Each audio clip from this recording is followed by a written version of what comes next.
Make all the demons quiet, yeah. We were built to thrive, yeah. I think that we've all had enough. What keeps you up at night, yeah. Make all the demons quiet, yeah. We were built to thrive, yeah. I think that we've all had enough. Yeah, I think that we've all had enough. Sick of dealing with the old plan. They know that we're calling them wrong. You got me like, oh yeah, I think that we've all had enough. They know that we're calling it wrong. Hey, it's too late to try to go contain it. A generation fueled by creation. We live lives on a small screen nation. We control the airwaves, no negotiation. I refuse to think we need saving. Something good will come from creation. And when we think that the world is too anxious, we'll adapt, evolve, survive, and save it. What keeps you up at night, yeah. Make all the demons quiet, yeah. We were built to thrive, yeah. I think that we've all had enough. What keeps you up at night, yeah. Make all the demons quiet, yeah. We were built to thrive, yeah. I think that we've all had enough. Yeah, I think that we've all had enough. Sick of dealing with the old plan. They know that we're calling it wrong. You got me like, oh yeah, I think that we've all had enough. Sick of dealing with the old plan. They know that we're calling it wrong.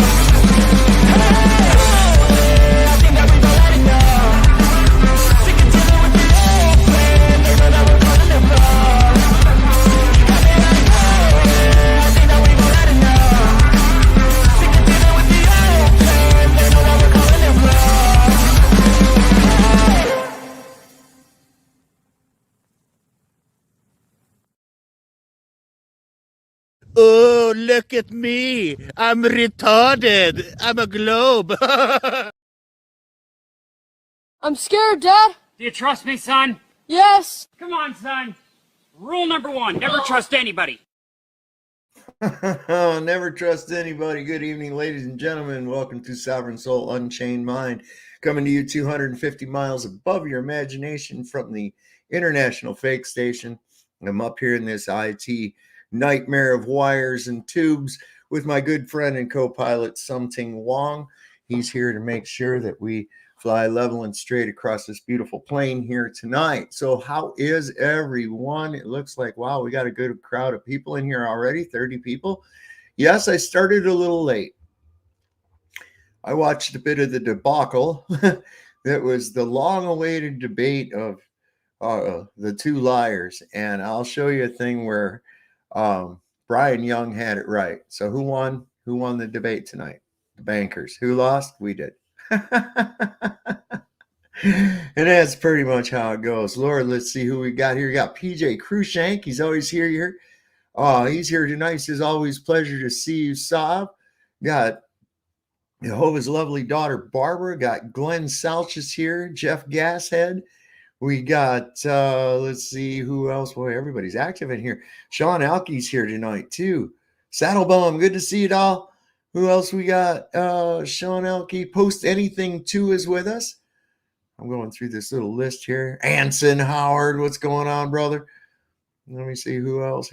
Eldon Beam, good to see you. The True Crew, Jim Annis, and many more to join, I'm sure. Roger Ledwell's here. I see Mojo Shop is with us tonight. So what do we say? Do you feel lucky, punk? Well, do you? I sure do feel it, man. He laid it out there today. I feel lucky. I feel you, buddy. Exactly what you said, boy. He nailed it right on. And regardless of all the other nonsense going on with this final experiment, I always like Lucky Haskins. I put a link to the original video. We're going to look at just the part where he said about this. I mean, I was like, fuck yeah, he floored it right here. And you want to go back and look at it, definitely I recommend it. If you don't know who Lucky Haskins is, then go over and check out his channel.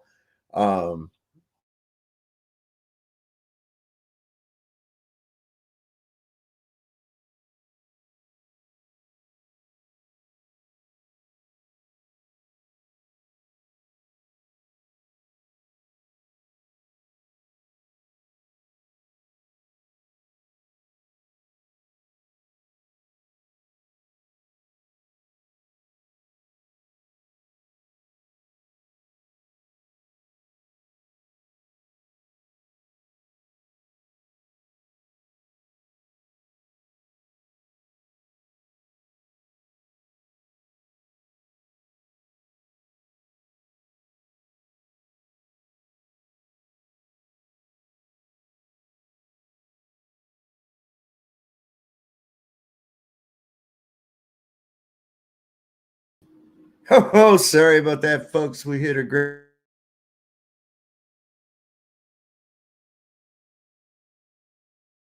just for a second here while this stupid fucking VPN finds.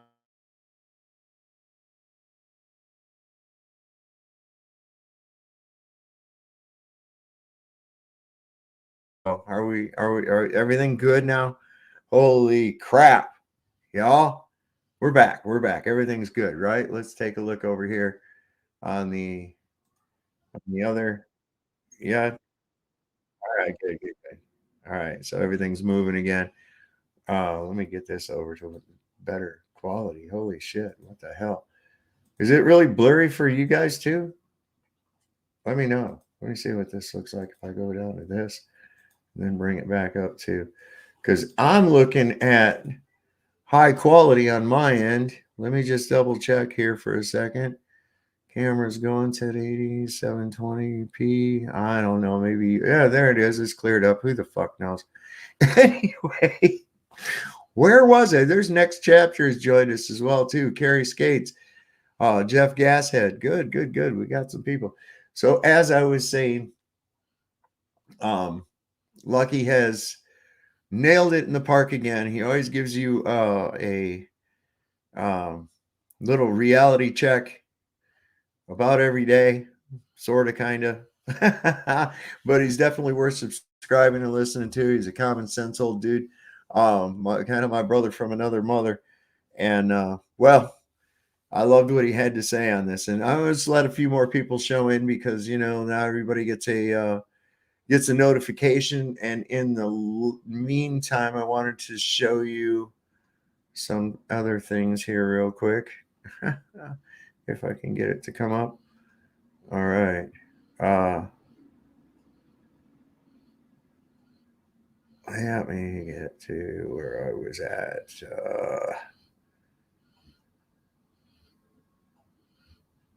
Oh, okay. Yeah. All right. No, maybe I didn't. Okay. We'll get into that after. I got a little political today on some shit. So recently, a video was made by the Final Experiment, which we have since begun to call the Free Expedition, which, because I mean, that's more appropriate, I think, but whatever. But this thing is really crazy. I'm going to bring up that, and then we can look at what he's talking about. And in the Final Experiment, his latest thing, he said that it was about, I don't know if you know who Volker Meyer is. Does anybody follow? Is that the last? Is that the latest one? 10 hours ago. Okay, so flat earther Volker Meyer, and I'm gonna bring Kevin C up. Kevin is here. How you doing, Kevin? He did say he had to go off to the bathroom, so I don't know. We'll see. Anyway, the way he does. Oh, okay. And the way he's doing this is, he's got this scoreboard. You know how the Duffy thing is, where they've got this scoreboard type thing of who's going, who's not, trying to make it like it's a some kind of a contest or some shit. Let me see if this is in Like it's a order. sweet, it's a sweepstakes. Your microphone sounds terrible, dude. Oh, does it? Yeah, you sound like you got your face in a bag or something. Like Okay. it's muffled. Like you're not wearing a mask, are you? You ain't wearing a mask, are you? Yeah, something wrong. He said I heard him bitching back there about that, and it's because it's his cheap Chinese parts that we're using up here. You know, and for him to say that means a lot. But so Dean Odell declined. Nathan Oakley declined. We know that there's all these people. A guy named Volker Meyer, he turned it down 10 hours ago. The final expedition, the free expedition, put out a thing about Volker Meyer turning down a trip to Antarctica. Now, the thing is to listen to the way this guy phrases shit to start with. Okay, Smiling Bob. Now, keep in mind, this guy's supposedly he's a Christian, right? First and foremost, and not just a Christian, because let's face it, anybody can claim to be a Christian. A lot of people do, but this guy, he's a pastor, okay, and that's official because he got it passed down to him like real estate from his dad or from his mentor. So, yeah, we're gonna play this at a little faster speed so we don't have to endure his little routine. Let's see. Are these faster? Yeah. Let's go at about, let's see if 1.5 times works. Okay. Because I really don't want to have to listen to it. All right. We have yet another flat earther who has declined a generous offer to pay for them to travel with the final experiment to Antarctica this December. We have a flat earther who has declined a generous offer, who has turned down a generous offer. This is always the thing too. You know, and take the puppy, take the candy. It's a generous offer, but it's from a windowless van with a pervert inside. But that's okay. It's free. Okay. Let's go with this. All right. Never mind. We'll go with it. This time it's Volker Meyer. And what happened with him is nothing short of shocking. By the way, at the end of this video, I will give an update on Jaron and Austin and also Candace Owens. So who is Volker Meyer? Well, Mr. Meyer is a prominent flat earther on Facebook. He resides in Germany and has been proudly defending flat earth on Facebook for quite a while. Now, when Mark Harmon heard about TFE, he issued this public challenge to Volker. He offered to pay for both of them to go to Antarctica this December, and he sweetened the deal by agreeing to pay Mr. Meyer an additional $25,000 if there was no 24-hour sun. But as you can see here, if there is a 24-hour sun, Volker would have to reimburse Mark for the trip and pay him $25,000. So we have ourselves an old-fashioned bet, but Mark Harmon removed the heavy lifting of the upfront cost by agreeing to pay for the trip at the outset. And so this all came down to Mr. Meyer's. But see, there's an obligation of the fucking bet of 20. You know, why is it got to be $25,000? But anyway, confidence in his flat earth belief and that there would not be a 24-hour sun. This is called putting your money where your mouth is. This is where the rubber meets the road. So everyone's super curious, will he accept the offer and go to Antarctica? It took me a while to get a hold of him, but I finally reached him with a DM on Facebook. He agreed to go with one stipulation.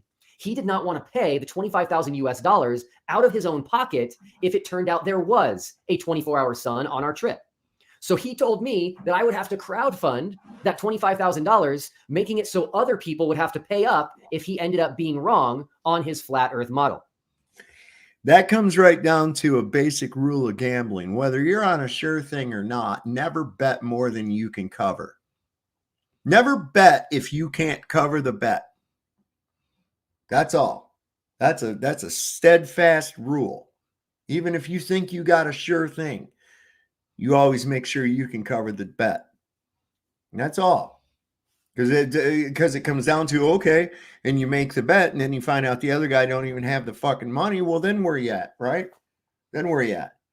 So what you have to do is something like that, and especially with an amount that large, is like put it into some kind of an escrow account where it can't even be fucking touched or nothing. It's there. It's verified. There it is. But, you know, anyway, the thing is he's trying to make it out like it's something that it's not. And that pisses me off. He's deceptive. So I don't see, oh, bonjour, Foster's Wildlife Sanctuary and Homestead. And we're going to get into that. This is very unpastor-like behavior. Of course, that's ridiculous. No one should have to pay for your mistake. So I spoke to Mark, and he agreed to drop the $25,000 part of the wager and just make it very simple. Folka's trip would be paid for, and if there is a 24-hour sun, he needs to reimburse Mark. If there's not a 24-hour sun, he gets a free trip to Antarctica and would have firsthand eyewitness testimony against the globe. After I communicated that to Mr. Meyer, I noticed that he just disappeared. Poof, gone. I also want to say that any pastor, a Christian pastor, that's advocating gambling, no. I'm just going to go out there on a limb and say no. Okay. No sign anywhere of our German flat earth friend. Account deleted. Now, people are going to speculate as always, and that's something I do try to avoid, but I must say I am super curious as to what caused this sudden departure. Was it the pressure of having to put his flat earth ideas to the test and possibly being wrong? We may never know. Folke Meyer, you will be missed by me and many others. I wish you the best. Now, I have some really big news. Since Folke has turned down Mark Harmon's offer, Mark has very generously agreed to extend this same offer to another flat earther. And I will be announcing who the flat earther is later this week. He is arguably one of the biggest flat earthers in the world. And a lot of you are going to be very excited about the possibility of him going with us and representing the flat earth side. Based on the number of comments and emails we receive, he has a huge following. So stay tuned for that. All right, a quick update on Jaron and Austin. Things are moving very slowly, as you all have noticed. Everyone seems to think they are stalling in order to get out of going. People are telling me that I just should not trust them and that I have no reason to believe them. Well, the reality is I don't yet have a reason to not believe them. They have both given me their word, and until I have a good reason to think they are being dishonest with me, I do trust them. Now, with that said, I can't comprehend how either of them think it's normal to not accept such an incredible gift. So SpaceX Polaris Dawn launched this morning. Billionaire Jared Isaacman paid for the mission out of his own pocket. Imagine getting an invitation from Jared to join Polaris Dawn and turning it down. I can't even fathom that. It's like winning the lottery and declining the winnings. Really? Is it? Is it though? Is it? You know, just okay, just uproot and, you know, do your thing there. And if you don't, then you're just an asshole, because that'd be like me. I invite you over to dinner and you say, no, thank you. I go, well, fuck you then. You're an asshole. You know, I mean, that's the same thing. Yeah. It's exactly the same thing. It is. I've tried from the very beginning of TFE to help bring both sides of this debate together, but the flat earth side consistently is just making themselves look bad over and over and over and over again.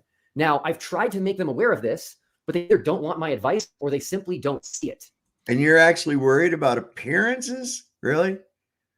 Because of your weaving a story into the way you want to make it appear? Fuck you too, Duffy. Jesus Christ. I told the dude today, I told him he was full of shit as a Christmas goose, man.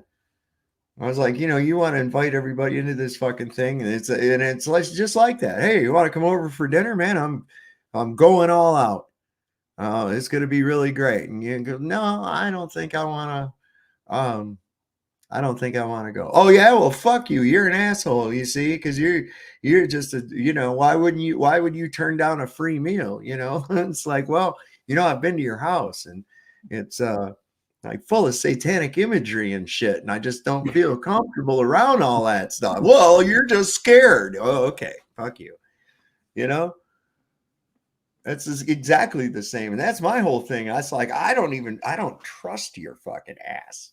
You know, now if I'd been in a sweepstake or something and maybe won the trip or whatnot, and I might be inclined to take it, but you know, I'm sorry. I'm not taking free candy from strangers like that. You know, it's not like winning the lottery. It's some shady motherfucker pretending to be a Christian pastor with some kind of weird shit about, you know, I can understand wanting to help somebody out or whatever else, but you know, let's spend a lavish amount of money over some fucking bullshit about a sun in Antarctica. And it just goes to me, I'm just saying, there's something weird about all this, man. I can't really I can put my finger on it, but I'm not going to put it out there yet. There's something really weird about that. But turning down a trip to Antarctica, when you've been saying how much you want to go to Antarctica, and when you've been saying Antarctica holds the key to the shape of the earth, and Austin Whitsitt saying over 6 months ago that he was already planning a trip to Antarctica this December to see if there's a 24-hour sun or not, this is not a good look. Why? Why is it not a good look? And good look to who? I don't see it as a bad look at all. You might, because you got a fucking axe to grind, buddy. That's why. It doesn't go. It just, listen, man. You're something fucking fishy as shit. You're right as hell. You're right as hell. You know, and yeah, why don't you come on down here for a week and a half, freeze your fucking dick off and shit over this thing, and get the fuck out of here with this guy. That's actually something that will never be forgotten and will be forever attached to your reputation. I mean, you'll be giving up the right to even talk about Antarctica ever again. As soon as you say anything about Antarctica, you'll have zero credibility. Why? Why would you have zero credibility now? Because you said so? Fuck you, Duffy. Because you turned down the opportunity to go when it was gift wrapped and put in your lap. So I met with both Jerry. Yeah, but it was a fucking pervert in a windowless van was trying to give it to me. That's where my reluctance comes in, baby. That's where it comes in. You mean I got to ride down there with your skeevy ass? I already know you're a fucking liar. You've been caught in how many lies now? And I'm going to have to ride down there not only with your skeevy ass, but Dave McKeegan's skeevy ass as well. Fuck you. Why is this so important to you, bro? Why is this so important to you that you would want to put social type pressure, a bullying tactic type thing onto people? Why is this so important to you? Why this year all of a sudden?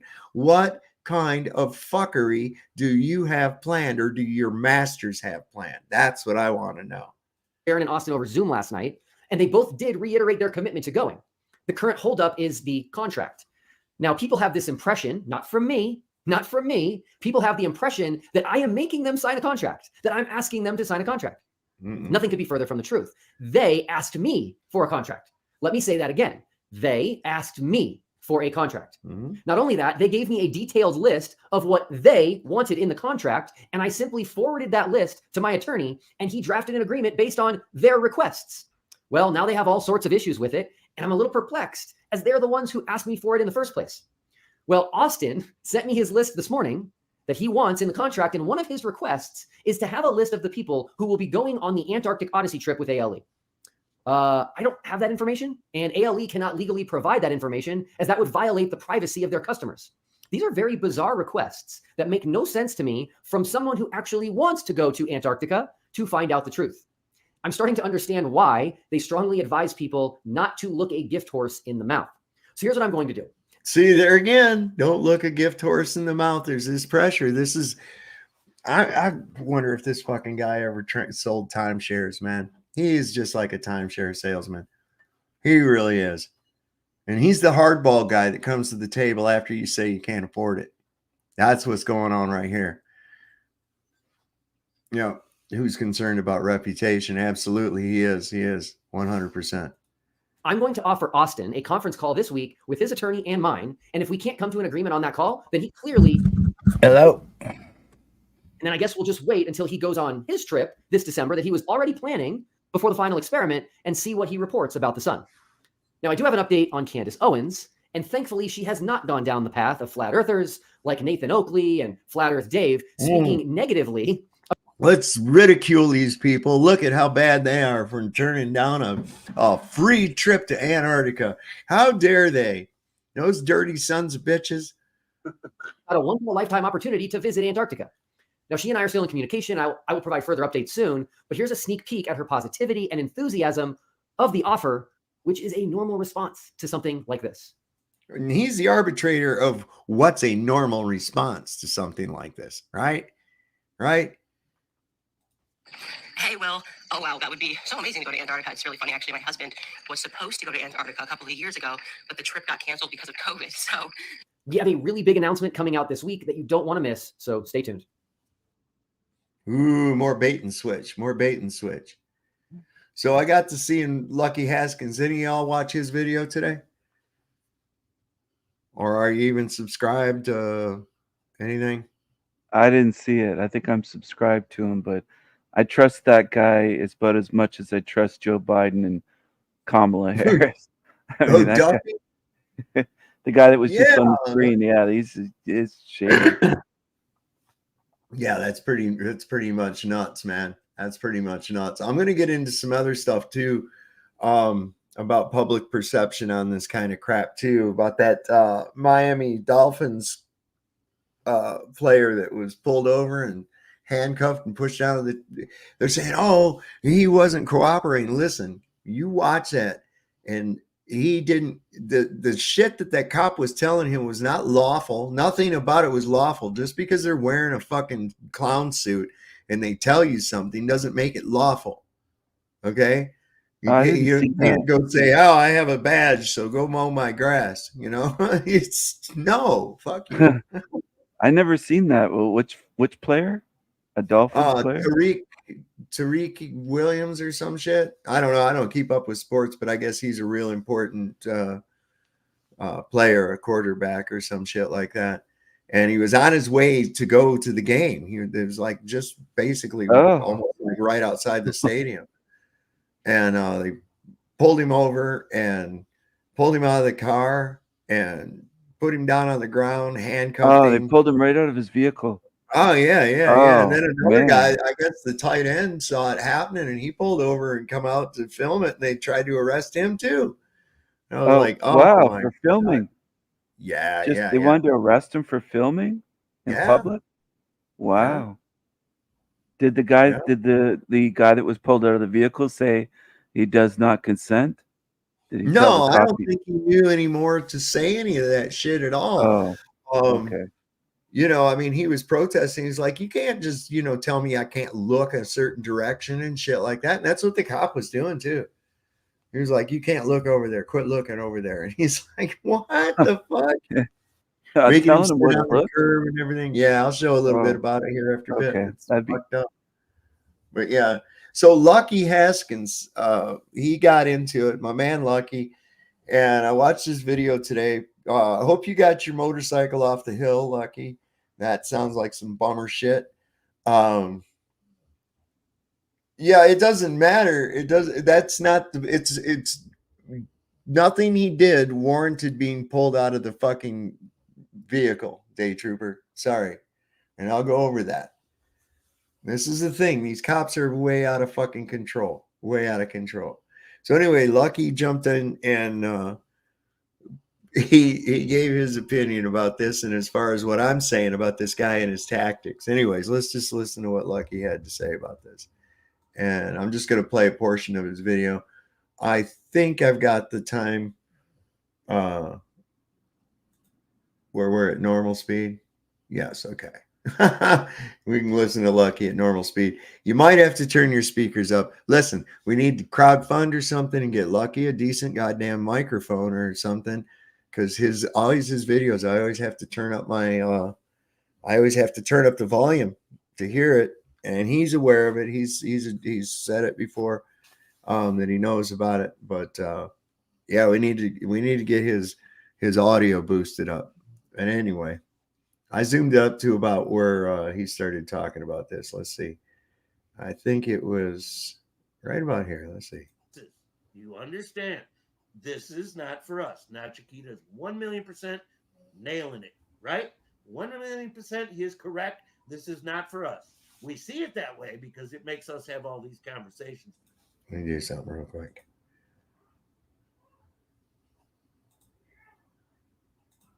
See if that works. Helps. This is clearly for the masses. Now, if you want to talk about this guy claims to be a pastor and a Christian and claims that he's operating in good faith and he's an honest human being. Now, folks, what kind of Christian principles would cause you to think that you're so special and important that you can reach out and invite somebody into your clown world shit show, and if they decline, they should be mocked. Okay? Let's forget about everything else regarding that, folks. Let's focus on that. Will Duffy is literally okay. I guess if my channel was bigger, he probably would have done this to me. Anybody that knows me knows I quit traveling 10 years ago. I spent my life traveling. I've been everywhere. I'm not going nowhere. I won't cross the Mackinac Bridge and go to downstate Michigan. Travel, I've had my share, man. I'm done. If I ever travel again of any distance, the most likely destination that I could think of would be the Flat Earth Farms in California. And that's a stretch for me, folks. I'm not in a travel mode anymore. Got that t-shirt. Don't like to travel. Vacations on the road are not fun. They're full of horseshit. If a vacation ever rolls around to me, I'm doing exactly what I love to do every day, man. I'm gonna paddle my canoe, have a few beers, burn a couple fatties, and enjoy my vacation. I sure as shit ain't going out in the fucking clown world. Okay, so travel, I've had my share, but how pompous, arrogant, unchristian like, and just dirtbag of a human being do you have to be to think that you can invite somebody to come with you somewhere? And this ain't no like, hey, dude, meet me at the bar. Okay. This is a big excursion. And it's, of course, a mockery campaign. So, how arrogant, pompous, and absolute parasite to humanity do you have to be to feel that you somehow have a right to invite somebody to join your shit show when you claim that somehow you're going to provide a conclusion to people knowing that the earth is flat, and you think that you're going to suddenly make the earth become a ball again, which is horseshit and it's not going to happen. So your trip is useless, and any critical thinker knows this. In fact, like I told you, bro, why don't you just go get the footage and show it to us? We'll be perfectly fine with that, dude. Okay? This is why your shit is failing, Will Duffy, and this is why you're a dirtbag. It is not okay, Will Duffy, for any human being, especially a self-proclaimed Christian, my ass. I know what you are, my man. Okay? It is not okay to send somebody an email and say, hey, I'd like to invite you on this trip because you know the earth is flat. So you should come with me or it's going to look really bad on you. Wait a minute. These flat earthers were minding their own fucking business, man. You don't have the right to invite me somewhere and mock me if I say no, because I can tell you what, folks, I will say it right here, right now, openly on this camera. Will Duffy could say, hey, Lucky Haskins, man, I'll pay for you a trip to Antarctica. I wouldn't even have to ponder it, folks.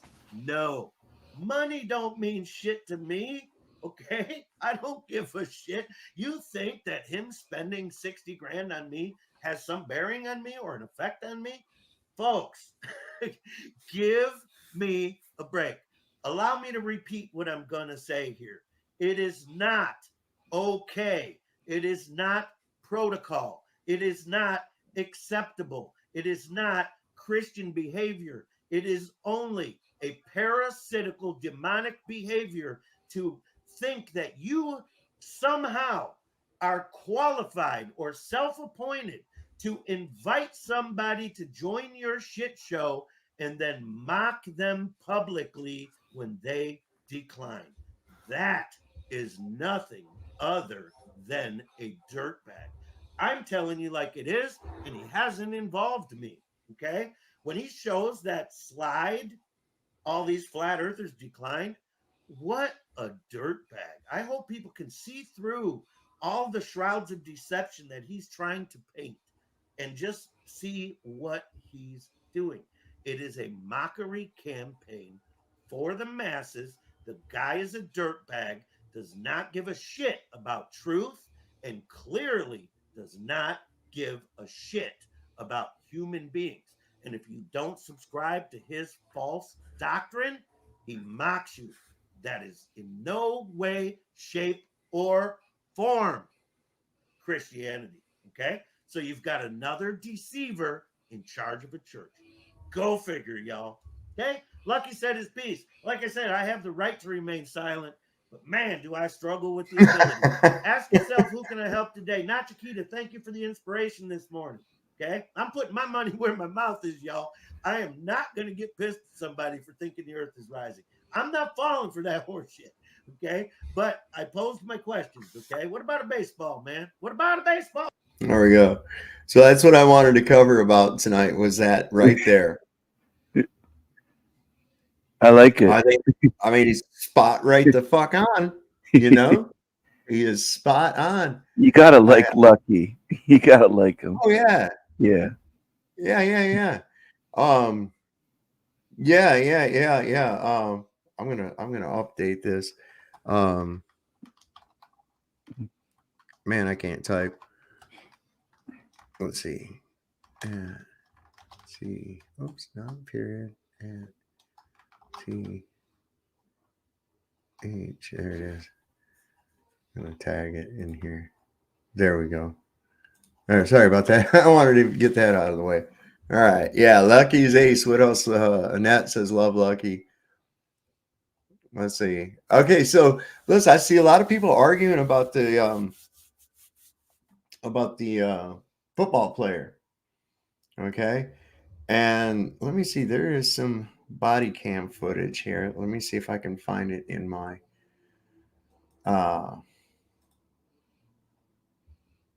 history here, because I was watching it earlier.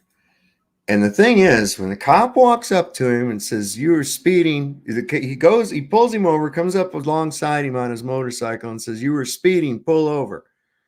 And the other guy, the guy in the car, he couldn't really hear what he actually said, but he told him, he said, "Pull over up here." So he pulled over up there. Cop gets off his bike, comes over, and then says, "Why don't you have a seatbelt on?" Well, he starts tapping on the window. He starts banging on the window. And the dude rolls his window down and he says, "Hey, just stop banging on my window. Why are you banging on my window?" He says, "I need your license and registration." He says, "Okay, but stop banging on my window." And so he gives him his license and shit. And the cop starts to walk away. And as he walks away, football player goes to roll his window back up. And he goes, "Don't roll that window up. Roll it back down. Roll your window back down." And he says, so he cocked it back down and he says, you can either keep your window down or I'm going to get you out of the car. In fact, I'm going to get you out of the car. In fact, and then immediately within 7 seconds of saying, "In fact, I'm just going to get you out of the car," within 7 seconds, he had the fucking guy on the ground in cuffs. Now, first off, you don't have to leave your window rolled down. Let's suppose you get pulled over and, the cop comes out and it's raining or it's freezing ass cold or whatever else. You're supposed to sit there with your fucking window down while this jackass goes back and dicks around in his car? No, sir. You don't have to do that. In fact, you only have to roll your window down enough to be able to talk to the officer. That's it. And secondly, when he asks you for those documentation, you don't have to surrender it to him. You only need to display it to him. You only need to present it to him. Now, if you're in a nice mood, maybe you can go ahead and give it to him so he can go do his bullshit. But these cops were completely out of line. You don't get to, it's not an order. Officer safety is not a law. Okay. And just because some motherfucker tell you to go sit on the curb, you don't have to sit on the fucking curb. And if they push you down and make you sit on the curb, well, that was operating under color of law, and that's illegal. Now, recently we've heard old Donnie Boy out there talking about he wants to illegalize anybody. He wants to throw any government official in prison that tries to deprive someone of their right of free speech. Well, we already have that. Okay, we already have that. It's 18 USC 241, 18 USC 242. conspiracy of deprivation of rights under color of law and deprivation of rights under color of law. And both of those are punishable by death. So, Donnie, somebody beat you to that, like, before you were even fucking born. Are you saying you're finally going to enforce it? No, I don't think so. But in all reality, that whole thing was those cops were out of line. That guy was used to being in butt picking Cuba or some kind of shit like that. And that they just, because they're wearing a clown suit, they can just do whatever the fuck they want to. And they can't. They can't. They work for you, man. Stop being intimidated by these clowns. And that just feeds them. That just feeds them. Gives them more ammunition to be as intimidating as they possibly can. And the reality is, man, it don't matter what kind of fucking suits you got. A lawful order has to be backed up by a law. Not just because you're wearing a costume makes it law. That's retarded. That's that. I don't know where people get that shit. But anyway, let me go back and see if I can find that. Hey, Dave, can you hear me now? Yeah, I can hear you. Yeah. Is it better than it was? Yeah, way better. Oh, okay, good. All right, then I'll go back on mute. I'll go back to mute then. Let's see. Yeah, John, if you get a chance to, the civil rights lawyer, he did a thing on it today with the body cam footage. There's a lot out there. The Tariq, all body cams from this was on Lackluster. I can bring this one up. And he doesn't interject much into this video at all. But this is all the body cams and everything. Did you guys get a chance? How many of you guys have seen it, of you three? I didn't see it. You didn't see anything? I haven't seen anything today. No. David, did you see anything on this? No, I haven't. You haven't seen nothing on it? All right. So this is pretty rough. I mean, and you got to remember what this is, okay? Speeding ticket. Now, keep in mind, there was no victim. There was no victim at all. No victim. This is over a code violation. But all that aside, let me bring this up. And this again, this is over at Lackluster. I'll put this in the description of the video too. Was there speeding? Move forward.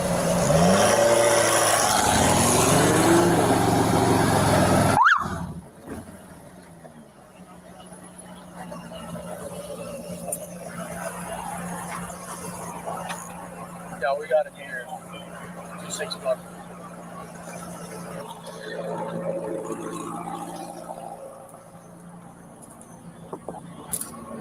Hey, don't knock on my window like that, man.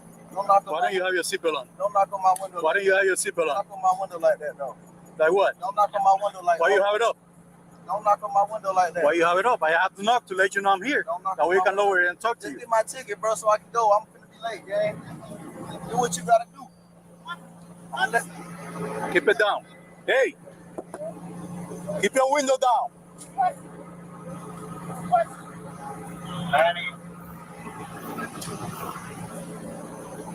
Now, you see that? You see what's going on there? Okay, let me just back it up a little bit. Just a little bit. We're at what? We're at 101. Well, go away, little thing. We're at 101. We want to go, let's just go back this far. Right to here. No. Like what? Don't knock on my window like that. Why you have it up? Don't knock on my window like that. Why you have it up? I have to knock to let you know I'm here.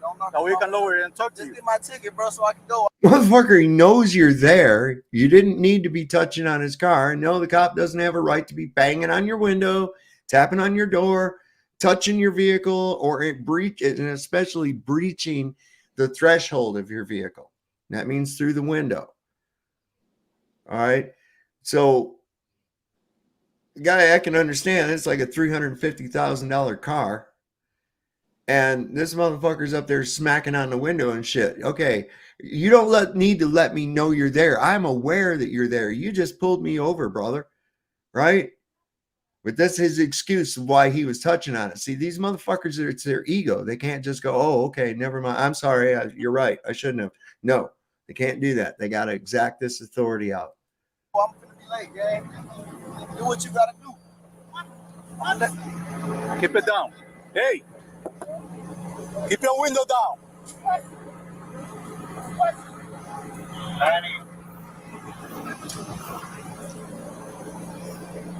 Hey, keep your window down. Keep your window down. I'm gonna get you out of the car. As a matter of fact, get out of the car. Get out of the car. Now, this is a little touchy area right here. Okay. You don't have to have your window down. But under Pennsylvania versus Mims, they have a right to take you out of the car. Now, it doesn't mean that they have a right to throw you down on the ground and put handcuffs on you. They do have a right. They can pat you down, a cursory search, not an invasive into your pocket shit, but they can pat you down for weapons if they deem that you may be a threat. That's Pennsylvania versus Mims. I don't agree with it, but that is what it is. But what ensues from here is what's really fucking troubling. And this is in policing across America. Get out of the car. Get out of the car right now. We're not playing this game. Get out. Get out. Get out. Get out. Get out. Get out. Get out. Damn. What part of blood are you in this car? Oh, damn. Hey, Drew, I'm getting arrested, Drew. I'm getting arrested. I'm getting arrested, Drew. I'm getting out, bro. God damn, twin. Full treatment. And look at how long that took. Yeah. 9 seconds. He says, I can take you out of the car. In fact, I'm just going to take you out of the car. And he says, get out of the car, and starts ripping the door open, pulling the motherfucker out of the car. He didn't even give him a chance to respond or, hey, let me unbuckle my shit. Nothing. When we tell you to do something, you do it. You understand? You understand? Not when you want or when we tell you. You're not a fucking computer. We call that tyranny. When we tell you to do something, you fucking do it, he says. That's tyranny. Yes, it is. Yes, it is. You don't How just does get that to many go around cops- ordering people around and shit. Okay, this is a traffic infraction, for crying out loud. Yeah. Insane. And there's bootlickers and holster sniffers that think this is okay. Out, bro. Too late. Too late. All right, bro. Take me down, bro. Do what you gotta do. We are. We will. Good, bro. It is good. See, if he was in line to get his monkeypox vaccine, he never got arrested. Come on. Good. Bro, you beating on my window like she's crazy. They don't beat on my window like y'all crazy for. Damn, y'all, bro, dude was beating on my window like he crazy. I ain't do nothing, man. Hey, hold on, pull to the side, Joe, dude. I'm gonna have a seat. Hey. I'm no, you're doing it now. Go. Hold on, bro. I just had surgery on my knee. Bro. I just had surgery on my knee, bro. I just had surgery in your ears when we told you to put the window down. Chill, bro. Hey, don't do, bro. Back up. This is over nothing but power and fucking control. That's all this is. And it all started with a fragile fucking ego of a cop that had a chip. He's ready to go. Think about that. Over alleged speeding. Where's the victim? Who was harmed other than this guy, other than this driver? Who was harmed? Nobody. Not a fucking person. But they got what? 1, 2, 3 motorcycle cops, and there'll be more. How'd they all get there? The motorcycle cops. One pulled them over. Did he call for backup just to pull him out? How'd they all get there? Apparently, from what they are saying, they said that another cop had observed him speeding like further back and radioed ahead. That's their story, but they lie. So who the fuck knows? That's what they all do. Yeah, of course they do. That's what they do. That's how they do. And that's the thing. And don't fucking talk to them. Not only do you have the right to remain silent, you have the obligation to remain silent. They're not there to be your friend. When they pull you over and start asking you shit, oh, well, where are you going to? Where are you coming from? None of your goddamn business. That's what I say. No, yeah, the best way to do it is I don't answer questions. Yeah, I saw that. I saw a video where a guy did like a little cam shot in his car where he displayed the perfect traffic response and the way you're supposed to do it. Yeah. Don't talk to them. They're not trying to be your, if they're lonely, it's like go to Sherry's, join us fucking social club or get on Facebook or something, but leave me the fuck alone. I'm busy doing stuff. You pulled me over. I'm not here to chit chat. Tell me what the infraction is, write up your fucking ticket or your warning or whatever it is. I'm not talking to you. I ain't got no reason to. My favorite statement is to tell them that, hey, there's a big bowl of dick in the fridge. Start eating. Tell them if you're lonely, go to a gay bar. Yeah, exactly. You gotta be careful. You're dealing with an adolescent mind with a huge, fragile ego and a very small penis.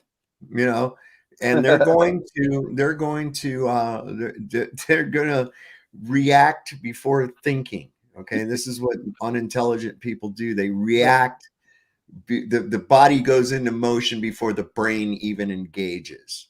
That's what stupid people do. True. Well, all of them. They're all abused children, man. They were all abused children. They were all beat up in high school. They were all picked on. They've all been treated like shit by society and by their peers and everything. So that's why they're absolutely adamant about being pricks. Well, it's they get this big ego thing, and they're used to a lot of these bootlickers and holster sniffers out there that'll just crumble over and do whatever, and kiss their ass because they're wearing that clown suit. And then they run across somebody who don't give a shit about their clown suit, and they're like, wait, what do you mean you don't care about my clown suit? This represents authority. And it's like, no, buddy, it represents that you work for me. Okay? And I don't think you're doing a real good job, They you're got that the clown ego, right? They got a big clown ego. Were all of them cops on the scene? Were they all of them? Were they Cubans, or were any white? I don't know. The one that you hear the vocals from is, I don't believe they all were, but this guy sounded like some kind of a communist dictator to me. I was like, holy shit, you might be used to that before you floated over here on a door, but it's a little different here.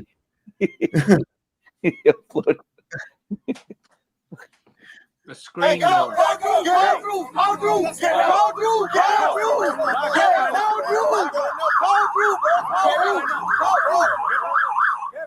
call Drew, bro. Tell him to go back.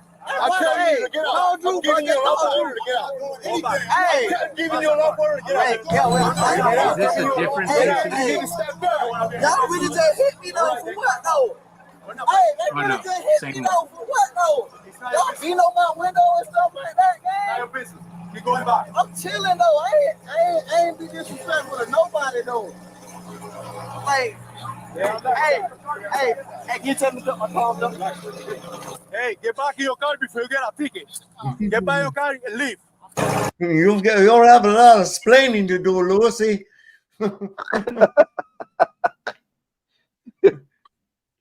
Lucy, you got some explaining to do. You got some explaining to do, Tariq. Explain, Lucy, explain. Why are you black man driving this car? You fuck. Hey, sir, can you right there, bro. Why y'all on 10 though today? You gotta go before you get a ticket. I'm not driving. Who's the driver? Hey, don't leave. This is my car. All right, move. All right, I'll take that. You gotta move right now. Don't leave. Hey, don't move. Don't. Let me have your license. You get a ticket too. I'm coming. Let me have your license. You get a ticket. Let me have your license. I'm leaving. He's not even fucking driving. And he's like, give me your ticket. Give me your license. I want your license right now. And he's like, I'm not driving, man. But this is my car. How dare you drive car like that? Isn't this like this looks like a pretty big car. There's a bunch of people in this car. Why do they always want your ID, even if you're not driving? They want your license. I know. What's then they'll the say ID? shit like, they'll say, I know in Oregon, Sorry. ahead. In Go Oregon, ahead. it's called implied consent, and they make you sign that piece of paper when you get your ID. Yeah, but read it carefully. It means you ID if you are suspected of committing a crime, in having committed a crime, in the process of committing a crime, or about to commit a crime. That's it. Homeland Security took care of all that shit, Dave. No, they did not. There is no such places where they can just walk up to you and say, "Give me your ID." Well, they sure do it in Portland. They sure do it in Portland, like That's to a because you fault. let them. That's because you fucking let them. Well, you don't have a choice. You're either going to get stuffed and muffed, and then they're going to get your ID, or then you can give them your fucking ID. That's period. Well, the end. That's how it is. Well, go get a paycheck out of it. That's all you got to do is file a fucking suit on that. The violation of rights. You come on, man. What? You know what? You can't get away with that shit in Oregon, because I'm here to tell you that the courts will just like ignore you. They'll lose your paperwork. They'll lose your docket. You won't get on the docket. They'll shove you off and put your shit like months ahead. Yeah. Well, for the rest of you that live in a fucking normal world, that's how it's done. You don't. And the thing about the ID is this. This is what gets me. They'll say, "Well, let me see your ID," and dude say, "Well, what do you need to see my ID for?" So I know who I'm. So I can tell if you're okay, if you're doing anything wrong. Now wait a minute. How is my ID going to tell you if I'm doing anything wrong? How is that going to tell you anything other than information that you don't fucking need? It's called wants and warrants. That's what they're looking for. It don't matter. You have to be, they have to have, and I don't give a shit what police department it is, because this is how it is. They need reasonable, articulable suspicion of a crime, not just, oh, I think you're suspicious. So where's it against the law to be? Where is suspicion a law? Where is that at? It's not. Okay. The people, they are what kind of enforcement? What kind of enforcement? Law enforcement. Okay. That means that they are to enforce laws, not feelings.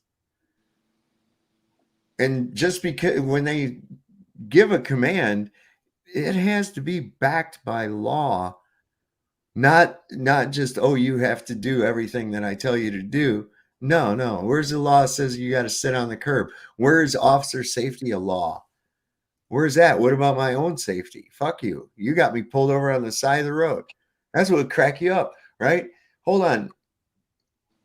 I couldn't help but notice, officer, that you did a U-turn in traffic, blazed up on my ass with flashing, distracting lights at a high rate of speed, weaving through traffic to pull me over on the side of a busy highway to tell me that I was being unsafe.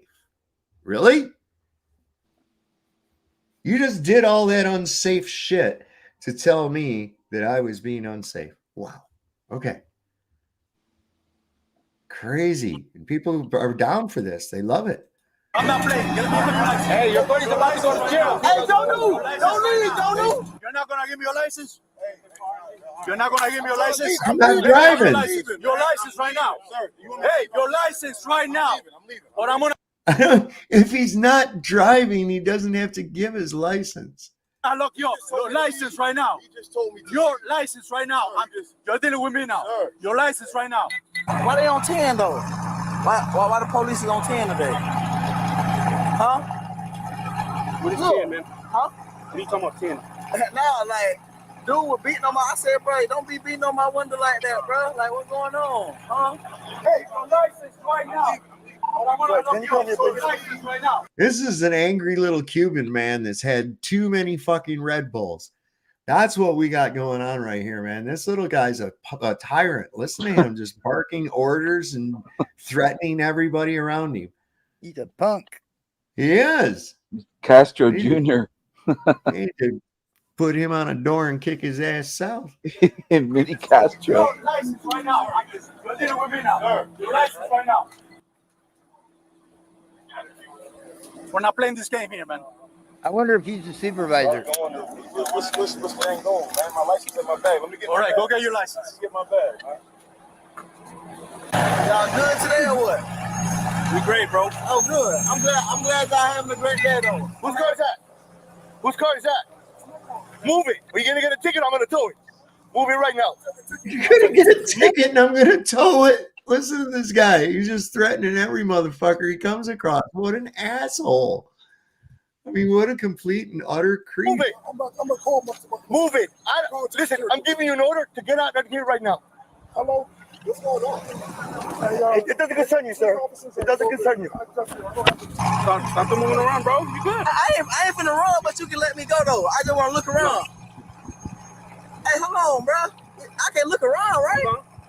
But I can look around, though, right? It's on camera that you're moving, you're tensing up, and you're moving away from that controller, are you? But the motherfucker's sitting on the ground. What do you think he's gonna do with handcuffs? Get up and run? That boy's gonna get paid. Keep their hand on him and touch him and fuck. That boy's gonna get paid. Period. Oh yeah, for real, for real. I know I would. Absolutely, 100. That guy's got no neck. I mean, that guy look like the guy that they have in the ground. They're trying to control where he puts his eyes. They're trying to control what he can look what at. He's trying to do. That's what it's about. Full spectrum dominance. They want to dominate. They've got this predatory thing about them, man. Wait, look at this fucking They're asshole. They're closet homosexuals. That's what their problem is. You guys don't have your faces shown. Okay. Look at this fucking asshole over here. Sav, yo, I jumped on because I've been following this and I was livid. And I'm obviously not a white or a black man, but this dude represents. You're not? No. Oh. What? Let me look into the camera. So, I'm a honky honk. Ladies and gentlemen, you heard it here first. Greg Brayton is not a black man. Oh, you fuckers.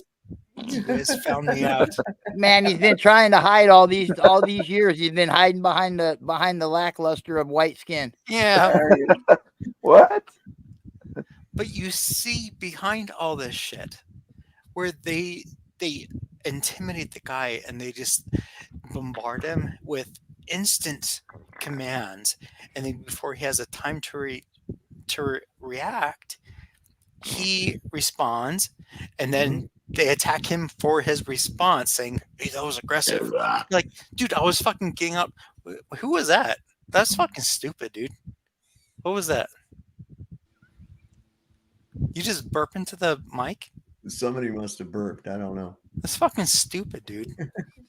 Why are you online here if you're gonna burp? Anyway, as you were saying, this is fucking disrespectful, man. I'm tired of these idiots popping up into your show stuff and just shitting on it. I don't think anybody did anything on purpose. Yeah. Okay. Timing was perfect. Okay. What kind of car is that, first of all? Actually, I don't have it. I'm going to jump off because I don't fucking care anymore. What the hell? What's the matter? All right. Well, okay. I don't know what that is, man. It's somebody said something earlier what it was. Fuck, who knows what kind of car that is in there? Somebody's got to know. Is it a Maserati? It's foreign. I know it's a foreign car. I don't remember what it is. Somebody will come up with it. Yeah, McLaren. Yeah, McLaren. That's it. Thank you. That's what it was. Yeah, with the doors. Yeah, that is a McLaren. I think it is a McLaren. I was trying to read the emblem on the back. It's a badass. But whoever burped and pissed off Greg, shame on you. That was me. Yeah, damn you. Damn you. It didn't. I didn't see it was like anything real big to quit over. But anyway. Well, you sound like you. I can't run. Okay. I'm not gonna run, bro. Sure you don't run. I promise you I ain't gonna run, bro. Shit. If I wanted to run, I would have been ran. Shit, brother, grabbed me by my neck. What? I don't care. I don't care who he is. What's the point? If I'm telling you to do something, do it. I don't care if you're Obama or if you're Bush. Shit. Hey, Hey, Joe New. Hey, stay back. Joe New, stay back. Stay Good back. thing Just you stay didn't back, ask bro. him to suck his But don't dick. leave though. No, it's not. Listen. If I'm telling you to do something, I got you. Just do it. I got you. If I'm telling you roll out the window, roll it down. I'm talking about dude done choked me out and everything over some crack. Hey, don't lock it up. I got you. Okay? I don't know why you're not rolling down the window. They got me a handcuff for what though? See, and he does play the race card, but I'm out to tell you, this is happening to people, black, white, brown, yellow. It don't fucking matter. I watch these videos all the time, man. And these fucking cops, so many of them around the nation, not only do they not even know the law, they don't know what their place in it is. Half of them think that they're there to exact punishment. I mean, up to and including using Punisher patches and logos incorporated with their equipment. So it's they got a big problem going on, and it's tyranny, right? Well, yeah, absolutely, 100%. You know, and Trump he supports this kind of shit, right? He supports this kind of shit. I mean, he's for the blue line or whatever. They could take that guy's money right now. They could take that fucking guy's money right now and make him prove that it was legit merely by running a dog by it. Merely by running a dog by it. The dog will pick up on drug residue on the money and then turn around and they'll say it's drug money, and then you'll have to prove that it's not. When almost every bill of cash in the United States has traces of drug residue on it. So, I mean, this is the kind of bullshit that they do, and Trump supports that. Biden supports that. None of them coming out and saying, hey, this civil asset forfeiture shit's got to be fucking knocked out of here. It's because it's a uniparty. Of course it is. Who was that? Who just farted? I don't know. The thing is, though, man, it's worse than that, though. It's the people that are just following this shit. You know, like just the order follower types. Like I'm a bit of an auditor, honestly. Like I do. Like I'll pull out my phone if I see a cop, especially if he's going to talk to me next. Do you have an audit channel? You got a channel? Yeah. Well, I'm sort of embarrassed with some of my material, but like it's just really crude stuff. Like it's just like, you know, me on a rant, like sweating and yelling sometimes, but like it's just I'm just documenting. I'm using YouTube as like a journal. I don't even put labels to my videos. I just let them be the date. You know? It's just a journal, YouTube journal. In my head, kind of, yeah. What's with these fuckers that came from Cuba? They used to roll cigars, and now they have a badge and a gun, and they're pulling people over and yelling at everybody, asking for ID from people on the sidewalk. I mean, what is going on down there? Yeah, I want to address something about him, how he's like, I'll tell you to do something and you do it. Only if it's a lawful order. And first of all, like, I guess he has him detained, quote unquote. Well, I never heard this word detained until like 2000 and something, okay? You were like, if you were detained, they could keep you for 1 day to investigate you. But you couldn't even keep a murder prisoner detained for more than 24 hours. Yeah, like that's just movie shit. But now you're like, no, you're detained, and if you move, then like, first of all, the amendments, you know, like we got the charter up here, and you have the right to remain silent. First of all, so if I tell you I'm not going to incriminate myself and I am using my right to remain silent, then why further do you have to detain me? Is there a bunch of other officers investigating the scene, or are you the one talking to me? Or are you just trying to sweat me? You're just trying to sweat me until I answer what you want me to say. So they which I won't do. So why am I detained? You either make the arrest or let me go. And when you get the evidence you fucking need, then you come arrest me, please. Right? So basically, they're detaining you to pressure you to talk. Is that what you're getting at? Kind of. Yeah. No, it's a traffic stop, so it's kind of out of context. Like this is a particular situation for them. They got protocols. It's like I think it's 20 minutes is the limit here. Yeah, every state's different, right? As far as like whether or not you got to roll your window down or what exactly follow a lawful order is, right?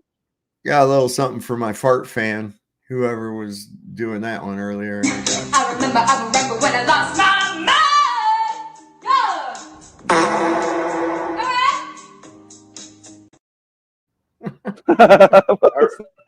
I remember that clip. Oh my God. Oh.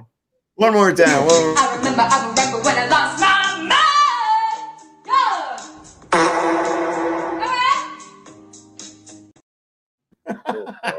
I know her. That's my ex, yeah. Everybody's seen a broad that looks like that somewhere. Everybody. I swear to God. I have to. I swear to God. Anyway, let's get through this. Let's see if we can get through this video. You was talking about some I was speeding. I was going 50 miles per hour.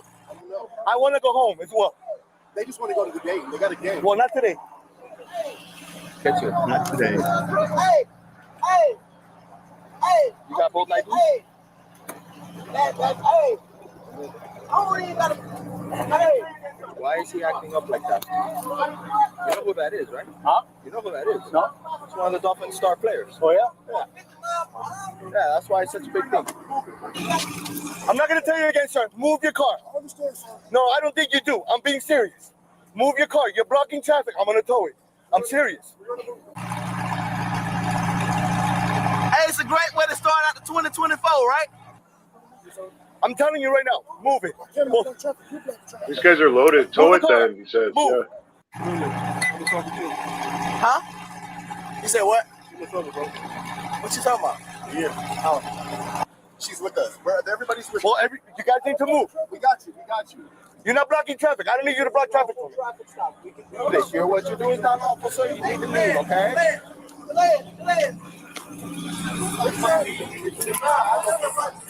I'm not going to tell you again to leave. Hey, no. I'm going to give you one more time. If you don't leave, I'm going to take you to jail. Listen. Well, look, hey, I can't even talk to Calais. Case discussion with Sergeant. I'm going to give you one more time. If you don't leave, I'm going to take you to jail. Hey, stay right there. If you don't listen to me, get in your car and leave. Listen. Get in your car and leave. Hey, pull your phone out for me. Pull your phone out. I'm giving you an order. One more time. Get in your car and One leave. more time. I'm giving you an order to get out of here. Hey, turn it down right here. Right there. Get down. Put your hands behind your back. You didn't listen. I told you. Leave. Nope. Too late. Now they're getting his buddy, too. I think this guy's a tight end. You don't want to listen. Nope. Too late. I told you. told you multiple times. I'll move the car. I got you. I told you, leave. Leave. Please move the car. Get right The here. car has to hang out for you. How come he getting locked up? What? Now, what's that guy being arrested for? Because he didn't get in his car and leave. Obstruction, they're gonna say. The issue was that he was blocking traffic, right? But That's what aren't he they said. blocking up traffic too? The same traffic? You mean you're blocking up 10 more feet of the road than we are? Yeah. Yeah. Okay, look at all those buttons. Look what they blocked Right. the whole lane. What he should have said is, I'm just protecting you guys from getting hit. He should have just said, I'm blocked. If my car's there, you're safer. This is for your safety. This is what they would say, you know, for your own safety. Yeah, it's for your That's what he should. That's what he should have said. But For no, your they're going to get him for obstruction. That's what they're going to say. You were He didn't obstructing want our any more ability. witnesses. That's what it was. He didn't want any more fucking witnesses, right? Now, think about this. As he handcuffs this guy, who's responsible for the vehicle that's supposedly blocking up the traffic? The vehicle is still there blocking up the fucking traffic, isn't it? Did it solve the problem? No, not at all. Was there really a problem? No, there wasn't. But leave it up to our boys in blue to fucking escalate. Sit down. I gotta sit down? Yes, you gotta sit down. Hey, call Drew, bro. Call Drew, bro. I have no clue. I got here and he was in cuffs. Yeah, he was driving. He was driving. All right, man. Appreciate that, bro. I'm just gonna sit right here. However you're most comfortable. Relax, man. You good? Bro, I'm not gonna run, bro. I promise. I promise I ain't gonna run, bro. I'm wanted in 50 states already. You want me to lay you down? I gotta say I need because I'm not flexible enough for the shot. That's fine. Well, what's up? What's going? What's the reason for this? Orders, man. We're trying to talk to him to the window, get his ID. He doesn't put his window down. You gotta identify yourself when you get stopped. Yeah, this is crazy. He's driving reckless. That dumb motherfucker had his driver's license when he pulled him out of the car. He'd take the license. Remember, he took the license and he started to walk away to go fucking write up the ticket. And he got all bent out of shape because the dude started rolling his window back up. That's what did this right here, was because he didn't, and the dude don't have to have his fucking window down. Only while he's engaging with the officer. The officer already had the documentation that he needed. He was going to go write the citation. So there was no fucking reason for him to even give him commands like that. None. And if he was uncomfortable with that, he can make him get out of the car and stand in front of his own car or stand in front of the police vehicle. Either You're way. not obligated to let them see. And there again, Pennsylvania versus Mims, that would work, you know? So, wow. That's crazy. Yeah, it's only you have to roll it down for communication, not so they can see inside your vehicle. No, so you can communicate effectively. It has nothing to do with their safety. Furthermore, like, you know what I mean? No, there's no law about their safety any fucking way. No. They don't have to worry about your safety. We already know that Castle Rock versus Gonzalez by the Supreme Court said that the police have absolutely no obligation to protect you. And this is why they've taken protect and serve off the police vehicles. It doesn't say that anymore.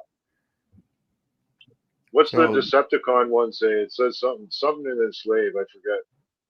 What is it? Punish and enslave on the side. It says. Yeah, there you go. There you go. Since the turnpike back there, and we pulled them over here. Move the car. You need the tag and everything? You're going to 39? Just write down the tag and then he can move the car. Bro, so how come nobody holding him but you holding me? You see that? Look, turn around, look. I don't know why. You know what I mean? Then he can move the car. You know exactly what you're at. It's called fail to obey. We gave you a lawful command to do it. You didn't do it, sir. So now you're under arrest for failure to obey. Yes, we gave you a lawful command. Hey, bro, you grabbing my shoulder too hard, man. Did I fucking tell you to stop moving? Hey. I just told you to stop moving, but you want to play victim here. This is uncomfortable, though. Okay. You don't understand how uncomfortable sit this is. upright. He told me not to move my car. Did you ever move the car after multiple times of being told no, sir? He said, I don't want to go to the restroom. You didn't move. You just kept standing there recording. How many times I told you to leave, man? You didn't listen. Okay? There you go. Sit upright and that's it, right? I'm going to tell you like this, bro.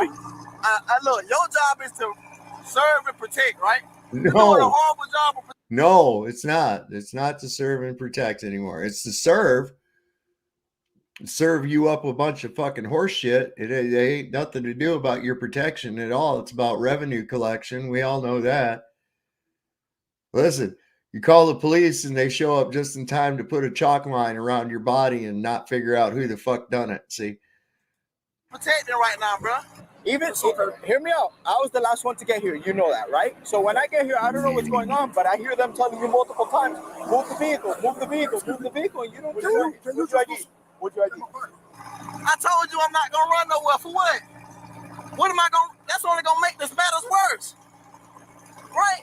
What's your ID? What's your ID? What's your ID? Real one? This left up a little bit for me. I'll fix it. Let me fix it. I'll fix it. My arms are a little bigger than most people. I know, a lot bigger. You're a big guy, man. Damn, bro. I think it's a Bucati. I think that's what the thing says on the back. Bucati. Oh, Ducati. Thank you. I appreciate that for letting me go. That's how I want it. That's how I want it. You squeezing me too tight. I can move though. You know, I can move.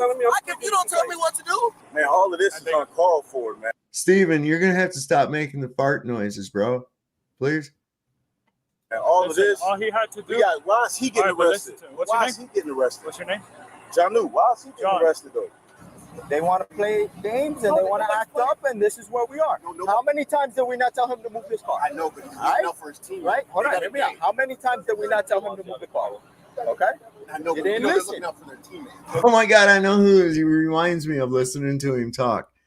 You remember in Seinfeld when Kramer wouldn't wear the AIDS ribbon And then Yeah. a Cuban dude walked up to him and says, "Who will not wear the ribbon? You must wear the ribbon." This guy sounds Yeah, exactly. there was like 4 of them. Yeah, I remember what he's talking They were chasing him down the road trying to make him wear the fucking AIDS ribbon. You don't tell me what to do. Oh, no, you're gonna do something because I'm giving you a lawful command. Well, you're not gonna move. You don't tell me what to do. Okay. You're not finna squeeze on me. That's what I just told you. Well, you squeeze me. You squeeze me how you want to. This is crazy. This will be on camera too. This is wild. All you gotta do is listen, man. I am on camera though, just so you know. That's fine. And on my listen, my camera's been on the entire time. Trust me, you guys have been on camera the entire time too. So They always say that, well, because they got their body cam, right? But you have to jump through hoops to get their fucking body cam. They redact it. They cut shit out. They mute their mic. So record these fucking people every time, because if you're relying on that, well, you're a fool. Because they'll give you redacted shit. I got back dash cam footage from a fucking cops, and they had made it into letterbox, so it cut out everything from the bumper down to the and then from the top down to the roof of my car. Everything else going around it was all cut out. They put it in like letterbox panoramic view like that. They edited it so I couldn't show what they was doing. These fucking people are dirty as hell. Dirty as hell. You think you can talk crazy to anybody? Have you lost your mind? I understand that, but if an officer's giving you a lawful command, you got to do the. You know that's Tyreek, though, right? Yeah, I absolutely. A lawful command. Oh shit! What happened? You said what? Hang on, let me get it back up here. Hold on. Where I was at. Here we are. You don't tell me what to do. Man, all of this is uncalled for, man. All of this. All he had to do. Why is he getting arrested? Why is he getting arrested? What's your name? Janu. Why is he getting arrested though? They want to play games and they want to act up, and this is where we are. How many times did we not tell him to move this car? I know, but he's looking out for his team. Right? Hold on, hear me out. How many times did we not tell him to move the car? Okay? I know, You but didn't they're listen. looking out for their teammates. Okay. Car wasn't an issue. You got 4 motorcycles in this McLaren or whatever the fuck it is over here, blocking up, and just the sight of that car is going to make people distracted and look at it and go, "Ooh, look at that," right? But anyway, that's not a problem. But you're already blocking up that side of the road. You got all your motorcycles there. It's what are you talking about? What is the issue? The issue is they don't want witnesses. That's the bottom line right there. Don't tell me what to do. Oh, no, you're gonna do something because I'm giving you a lawful command. Well, you're not gonna move. You don't tell me what to do. Okay. You're not finna squeeze on me. That's what I just told you. Well, you squeeze me. You squeeze me how you want to. This is crazy. This will be on camera too. This is wild. All you gotta do is listen, man. I am on camera though, just so you know. That's fine. And on my listen, my camera's been on the entire time. Trust me, you guys have been on camera the entire time too. So. You think you can talk crazy to anybody? Like right here. Have you lost your mind? I understand that, but if an officer's giving you a lawful command, you got to do the. You know that's Tyreek, though, right? Right. And what constitutes a lawful command? Who knows? Who knows? Snowman knows. There has to be a law behind it. That's right. God damn it. Yeah, I absolutely know who that is, right? I don't know. I was the last one to get here. Did you not see that my motorcycle was the last one here? You're good to go, man. Come on. Come on. Bam. Hey, don't get arrested. Don't get arrested. If we stop you and you don't identify yourself to the police, we have to get you out of the car. And that's what happened. Hell? I'm talking about him, both. If we have to get you out of the car, so in other words, if we invoke Pennsylvania versus Mims, we get to beat the fuck out of you, put handcuffs on you, make you sit on the curb, and then keep you delayed for fucking hour. Come on, man. I'm talking about him, my other teammate. Why is he I don't know what happened there. I love the cameras. I don't even know what I did wrong. I told you. I didn't know I can't stand somewhere. I told you. A friend of mine is. Not only that, but not only can you not stop, but it's 25 feet now. Okay? Per law. Tell me 25 feet. That's horse shit too, 25 feet. There is no established distance. No, but I don't need to tell you that. Hey, my knee bug. I'm a big fan. Thank you. I appreciate that. I don't need to tell you that, sir. If I'm telling you leave. Why do you not leave? Because you have my friend in handcuffs. But don't worry about it. Let us, okay? You guys gotta listen, man. If we tell you, hey, back up, or give me your ID, or stop, you just gotta listen and everything's fine. Hey, Reed, all that shit on camera, dog. Yo, I know you were blocked in. It's okay. Let's go.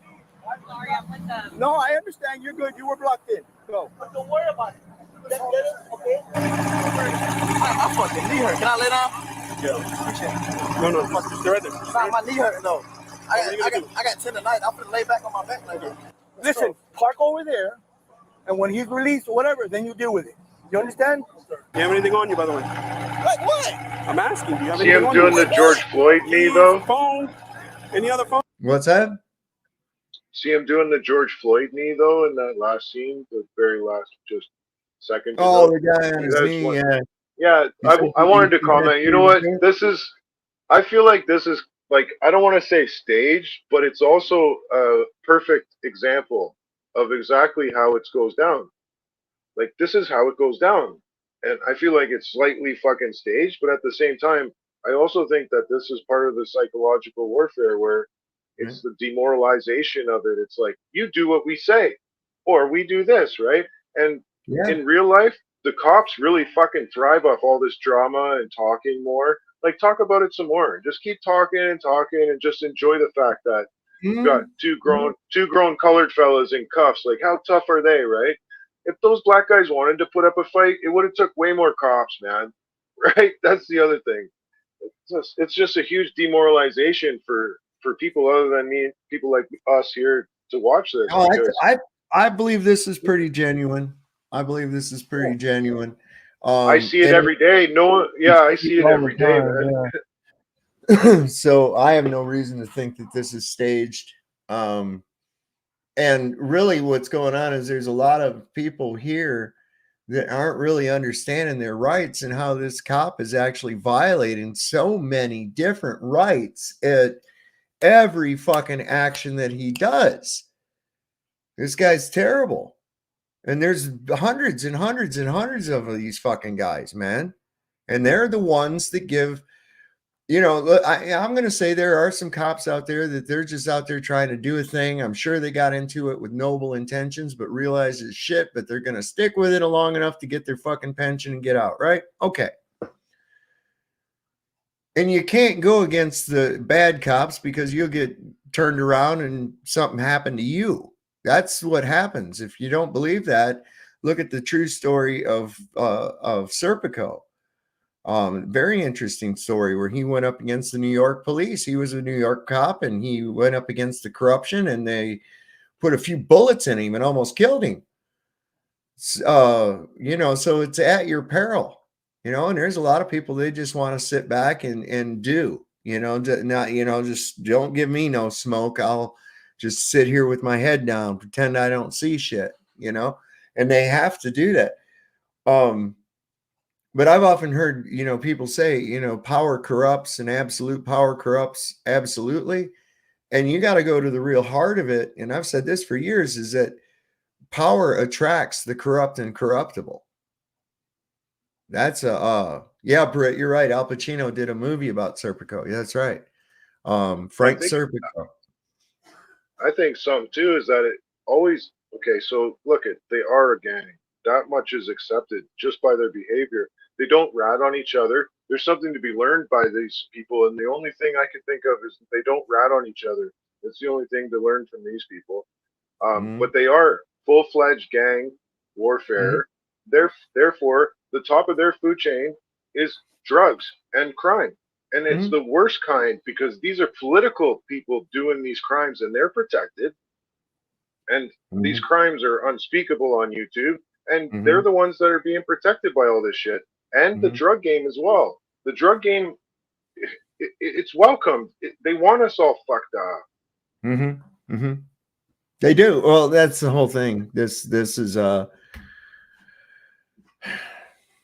and the people just go with it because they don't know any better. You know, now who do we blame for that? Do we blame our education system or do we blame the people that are raising their children? I blame the people that are raising their children. I would never expect my enemy to do anything of benefit for my children. That's ridiculous. And yes, I will say my enemy, the government is my enemy. Their whole thing is aiming for full spectrum dominance over the population. And no, I'm not down for that. I think public education, you want to stop, this is my solution to stop school shootings. You want to hear it? Abolish Schools are public school. education. There you go. Get rid of public education. It's ridiculous. Forcing people into your indoctrination centers by law. That's insane. Welcome to America where you're free, but you're not free to not send your kid to a government indoctrination center. And if you're going to do it at home yourself, you have to do the appropriate indoctrination materials because we're going to check on you. Fuck that. I got a weapon on me. Really? I understand. Listen, I understand you're trying to protect them. Hold on. Hey, Nick. Give me a handcuff key. Handcuff key. What? Handcuff key. Okay. Hey, come over here. You're going to get that guy out of Hey, hold this real quick. I don't know if you want to play game, but he has a big weapon on him. It's my tattoo. I got a 9 on me. Okay. I got a tattoo of a 9 on me. This is not personal, man, but I'm telling you, read between the lines. Get out of here, man. Get out of here. I understand that. What's your name? I'm sorry? What is it? Calais? Let's sit up. Okay, That's set up for you to be sit Nah, my knee hurting, bro. That's why we told you to sit up. That's why I told you to sit Look, up. if I sit up, sir, my knees are bent like this. I got tendonitis in my knee. I understand. You're sitting. Stretch out your leg. I have tendonitis in both my wrists. I know the game. You ain't no athlete, though. You ain't no athlete, though. Look at me. Relax, okay? Relax your arm. Relax your arm. See, his buddy's getting let loose, it looks like. Can I stand up like him? Nah, hell no. Nah, don't not do more than write me a ticket, sir. Cause look, that dude, hold on. You on this again? No, I'm not playing today, bro, cause that dude fucked my knee up. Like, he really tackled me on my knee on this damn cement, bro. Like, hold on. Can I stand up? Can I stand up? Can I stand up, though? Can I stand up? Nah, dude tackled me on my fucking knee, bro. Like, he really hit me on my knee on this seat and shit. What happened? No, so look, he told me to pull over, right? And I pulled over. He was like, "Why ain't your seatbelt on?" I'm like, "Sir, was I speeding?" He was like, "Nah." He was like, "Yeah, I was speeding." I'm like, "Sir, I was going 55 in a 40." Okay, that's cool. I was like, "Okay, write me a ticket. Write me a ticket so I can go." He was like, he started walking away. I let my window back up and I put my seatbelt on, right? So he was like, "Oh, put your window." I said, "I'm not gonna put my window down, bro. I'm not, bro. I'm finna call Drew." So I called Drew. You know Drew Brooks, right? So I called Drew to make sure everything was straight. He started getting hostile. He's like, "Get out the car, I said, "Bro, for what? Let me call Drew first. Give me 1 second, sir." I never once got out of control or nothing. But then they pulled me out the car, slammed me on my knee, and he fucked my knee up again, dog. I got tendonitis again, bro. Okay. Like, my whole knee fucked up because of this. So really, bro. Hey, can you take these off me though, please? Hey, they've apparently called some higher ups now. After figuring it out, if this was you or me, nah, that guy wouldn't be up there talking to us unless we'd requested a supervisor and they'd actually complied. But usually, if you call for a supervisor, they just call more cops. They don't call a supervisor. They just call more cops. I live in a small town. I met all 26 of them, Sovereign. I live in a small town. I know all 26 of them. Yeah. I know a good many of them around here where I live. It's a small area. But it doesn't hesitate I don't hesitate to let them know what I think, you know. There's a couple. There's a couple that look the other way when they see me with a beer. There's a couple. And those ones, it's not because any type of super respect or anything. These are probably too lazy to do the paperwork. Yeah, most likely. They know I won't go. They know I won't go postal, right? They know I'm safe. I'll like these guys. I'll let them put the bracelets on because they're fucking wrong half the time. Oh yeah. Hey, you should have been here. You should have been here. Done. Hey, I know. Not I bad know, today. Truth Troll. All because of y'all. But I appreciate the check y'all gave me, though. I appreciate the check you gave me. Appreciate it. I appreciate the check y'all gave me. That's right. So I believe this guy is going to definitely, you know, they're going to jump on this. Lawyers are going to jump on this fucking shit right here. This little dictator cop is definitely out of control. He's out there just barking orders. I think it counted like 7 or 9 seconds. I think 7 seconds from the time that he told him where he says, no, in fact, I'm going to pull you out of the car. Get out of the car. 7 seconds later, this motherfucker's on the ground with a knee in his back. I'm like, you got to be shitting me with this. Doesn't seem like you need it, man. You got a McLaren, bro. I don't give a damn about none of that, bro. Hey, stay right there. Pull your camera out. Keep going. Pull your camera out. Thank you, Cop guys. said it's a McLaren. They're arrested. Hey, thank you. They slammed me on the ground, bro. Keep going. Nah. That's crazy, bro. I'm talking about, bro. Like, I don't like no shit like that, bro. That's real embarrassing of y'all, bro. What dude to slam me on my knee like that? Like, he a whole, like... Want to hear me out? Huh? Want to hear me out? What? Driving reckless. That's behind the turnpike. That's the reason they called out your vehicle. Saying you were driving reckless. But that don't still give you no reason to pull me, snatch me out my car, do it? Dude, do that. He admitted everything 5-5. Hear you, bro. Huh? Do that give you a reason? Do that give you a reason to snatch you out? Do that give you a reason to snatch me out my car? Do that give you a reason to snatch me out my car? Favor, wait over there, man. By the do that give you a reason to snatch me out my car? 25 feet. Hey, 25 feet. And look, how do you say? You got proof of that, sir? Hey, listen. You got 25 feet from us. Hey, That's way more than 25 feet. That's way more than 25 feet. Move. I'm talking about I'm driving reckless.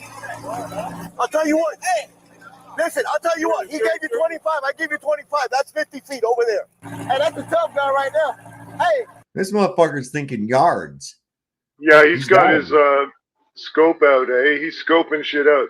Yeah, Look, a car, the average car is 20 feet long, so 2 fucking car lengths from the back bumper of this fucking car to, 2 car lengths ahead is 50 feet, first of all. So even if someone was standing at the rear of this car and at the very front of the next car parked in front, right? I mean, I'm saying 18 to 20 feet, give or take 2 feet between. Yeah. Right? So that's 40 some odd feet right there. So he's saying a car length. Yeah. Two car lengths. More than a car length. Yeah. This guy. But anyways, yeah. But they changed it with 25 earlier. That's 50 feet over there. Y'all are. Keep walking. Hey, you don't tell me to relax, man. Of course, this is going to draw people around. Look at the car you got pulled over. People realize who it is, and then, you know, of course they're going to fucking bring looky-loos coming around like that last guy you just saw. Look at this dude, bro. You don't tell me to relax, man. You been squeezing the hell out my neck. It's 50 feet, sir. Keep walking. Keep walking. You film all you want. I'm filming you too. Your camera doesn't scare me. Keep walking. You don't tell me to relax. Big muscular man says I'm squeezing him. Look at the scrawny guy. I'm big muscular man. That's not 50 feet. Keep walking. Keep walking. How about you show? You show. Now it's 50 feet. That's not 50 feet. Keep walking. Where's he That's getting not 50 feet from? He's 500 feet away. Like, let me slam him on his knee like that. Keep walking. Bro, just back up. You're making it. It's too hot. Just back up. I'm not making it anything. No, we got it. Everything's under control. No, everything. Yeah, super cup. Whatever. That's 50 feet. Got you. Okay. All right. So, as he was coming, you know, when he called it, he was hauling ass. I Hauling got ass. after him, pull over. What are you stopping me for? I'm like, for speeding. Write me a ticket for catching me speeding right there. Right there. Is that the ticket? Is that what he's going to say? You know, speed that the driver was going, hauling ass. Is that the official speed, was hauling ass? I mean, what you got radar on this? You got did you pace the car? What is your evidence that he was quote unquote hauling ass? Now, the guy admitted that he was doing like 55 and a 40. Okay, that's what, 15 over or 10 over if it was 45, right? So write him a ticket for 10 over the limit. That's not hauling ass. I got a good story that's about a speeding ticket, okay? I have to, if you let me. I fucking pulled to a stop. I came to a complete stop and I made a right turn on kind of like a one-lane highway, but out of town. It's more like Main Street for a little while and then it's out of town. And I left it in first gear. And I mean, when I got to 70 kilometers per hour, I don't know what that is in British over there. When I got at 70K, I jumped right out of the throttle. So I was doing like 10 over or whatever. And the cop said in court, I couldn't believe it. He sounded like he was moving fast. And I fucking said, pardon me? What does the fucking sound of speed? Anyways, it was a good day in traffic court, man. I haven't had a lot of good days in court. That was a good day. You sounded Sounded fast. like he's going fast. Yeah. I said, what the fuck are you talking? That's as bad as Craig saying that I had a picture of gravity out behind me. It's like, what? A picture of gravity? What? Oh no, not that. I hate when I get the circle of despair. He caught me speeding right now. So he pulls up. I get to his window. I knock on the window. Mr. Tough Guy right now. Hey, Mr. Tough Guy, what's your name? Hey, Mr. Tough Guy, what's your name? The knock on my window like that. Mr. Tough Guy. So I ask for a license. No, CP was raising your hand. He gives me the license. Then he raises the window. I knock on the window again. Keep your window down. Okay. Keep your window down. I'm like, you know what? At this point, get out of the car. Okay. I'm gonna get you out of the car. So he's refusing to get out of the car. That's when Donnie take him out. Okay.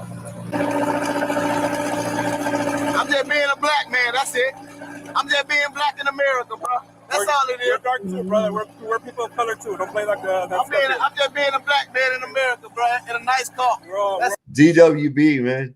There's a DWB, driving while black. Come on, man. So that's it. Let me get right in my teeth, man. It's driving under color of skin. Do whatever you gotta do. Hey, he done fucked my whole day up with that one. Mr. Campbell, listen, let me explain to you what I'm gonna do. Okay, obviously you're not under arrest. Okay, you were placed in handcuffs, but you were detained, and now you're no longer detained. Okay. I am writing a report that I said. And he was being detained because his vehicle was blocking up the traffic. And while he was detained, his vehicle continued to block up the traffic during all that time. So the only difference was the traffic was still supposedly blocked up and the driver was now handcuffed and the car was still blocking the traffic. Okay, got it. Makes sense. Logic is not their strong suit. Safety you first. Yeah. And the reason why, and that you were made whole, which means that you were uncuffed. Okay. And just so you know what I'm doing. Okay. Okay. You're not being charged with anything, but just so you know what's going on. Okay. Okay, and that's it. I mean, you can stay there. Okay, as long as you comply, I don't have a problem with that. Okay, but understand, if I ask you to leave, it's for a reason. Okay. If I ask you to do something, you say I'm free to go, or I can't stay here. Whatever you want. It's up to you. I'll leave it up to you. Okay. If you're here, I'm going to leave. That's fine. Look at his hand. This cop, he's got tattoos all the way down his hands. He's wearing sleeves, tattoo sleeves. I'm sorry, man. That's just a bad look for cops. That's just a bad look. I think that's just, it'd be different if he was in another profession or whatever, but I'm sorry. No, that's just a bad look, in my opinion, for cops. How do you know that it ain't just one of the guys you arrested, killed the cop and took their fucking suit? Right? Maybe a Venezuelan gang member. You do have a Hispanic accent after all, right? Edgar, you know that they're fucking everywhere. Edgar suit from Men in Black, like a fucking Edgar suit. Yeah. And in Men in Black, they had the black guy that kept popping out of the steering wheel, the AI driver. So they had to switch it to a white guy because the black guy kept getting pulled over, right? In the Men in Black movie. We used to have a black guy, but he kept getting pulled over. It was this fucking AI or hologram that came out and drove the car, right? Well, they have it now. Teslas drive themselves. Yeah, I don't like all this AI shit. That's fine. I'm letting you know. As long as you comply, I don't have a problem with you staying here. What's your first name? Danny Torres. Okay?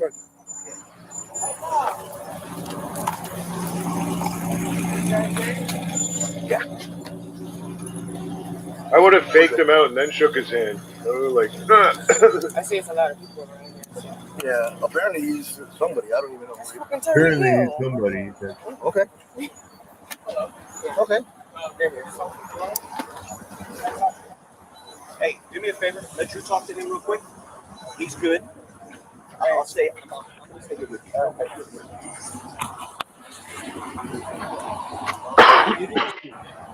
Hey, do me a favor. Let you talk to him real quick. He's good. Hey, I'll stay. I'm gonna stay here with you. Okay, just me. Give us a few. Hey, yeah, come on. You're standing and stopping your car when you're not supposed to. Here's a citation, sir. You can take it to court, traffic school, you can pay for it. Hey, keep moving. Keep moving. Harder. Keep moving. Keep moving. Case discussion. You have the tickets already done? I'm gonna do it now. Get them going. Let me stand them up so I can I take. wonder what he's blocking out. Maybe the CAD unit. Probably. I'm going home. Send me up. I'm going home, bro. Fuck your ass off. Right, come over here. Don't fall off the sidewalk. No, bro. Then this dude here. Man, I'm already rich. I don't even. Come on, bro. Open your legs. I didn't know you see me saying open your legs. Just let them lean forward a little. Just go with the ring. Turn your head and cough. You right. Yeah, right. Appreciate it. Hey, thank you. Hold on. Appreciate it, bro. Hold on. Thank you, guys. Okay. Well done. I'm finna go home, bro. These cars.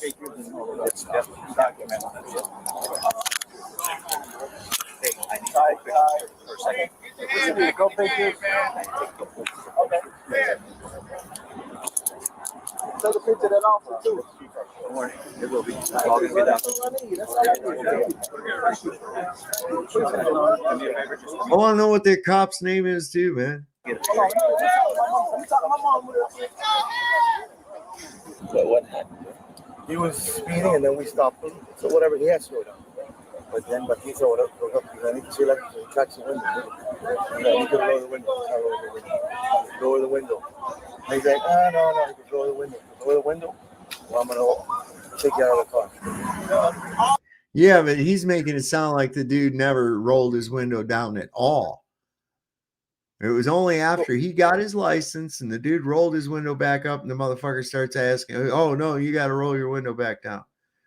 Why? You got some more shit you got to say to me? You got everything you need. I'm not answering none of your fucking questions, so I don't know. I have a legal right not to incriminate myself. Like, you shouldn't have to tell him that. Well, I don't think the guy knew that. I don't think the cop definitely don't know that. Well, there's some fishy shit about it. They didn't search the vehicle.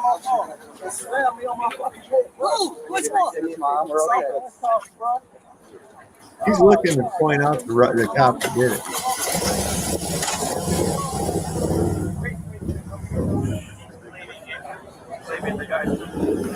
Those look like his people, though. Like, yes, sir. What's going on, bro? Hey, I'm on camera. Why did he go with those people instead of getting in his car? I don't understand that. Well, yeah, but like I said, he probably wants them to leave first. Like, I don't know. I haven't watched it, so. Weird. Yeah, thank you, man.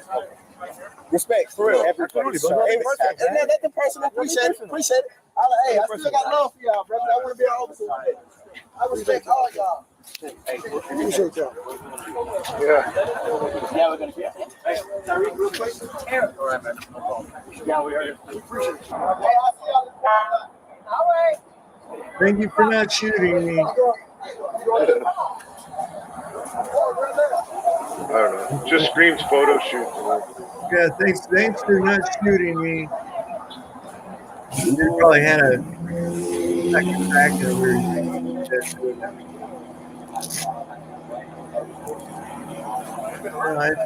that's pretty much the end of that. I mean, but you can see, man, this is I've watched so many videos of these guys, And who are they serving and protecting with this? What was the let me just all right, so how much money? There was a lot of money spent right there. Okay. We're talking about the wages of several different cops. Okay. The other guy who was essentially on his way to work, right? He was on his way to a game. He was on his way to work.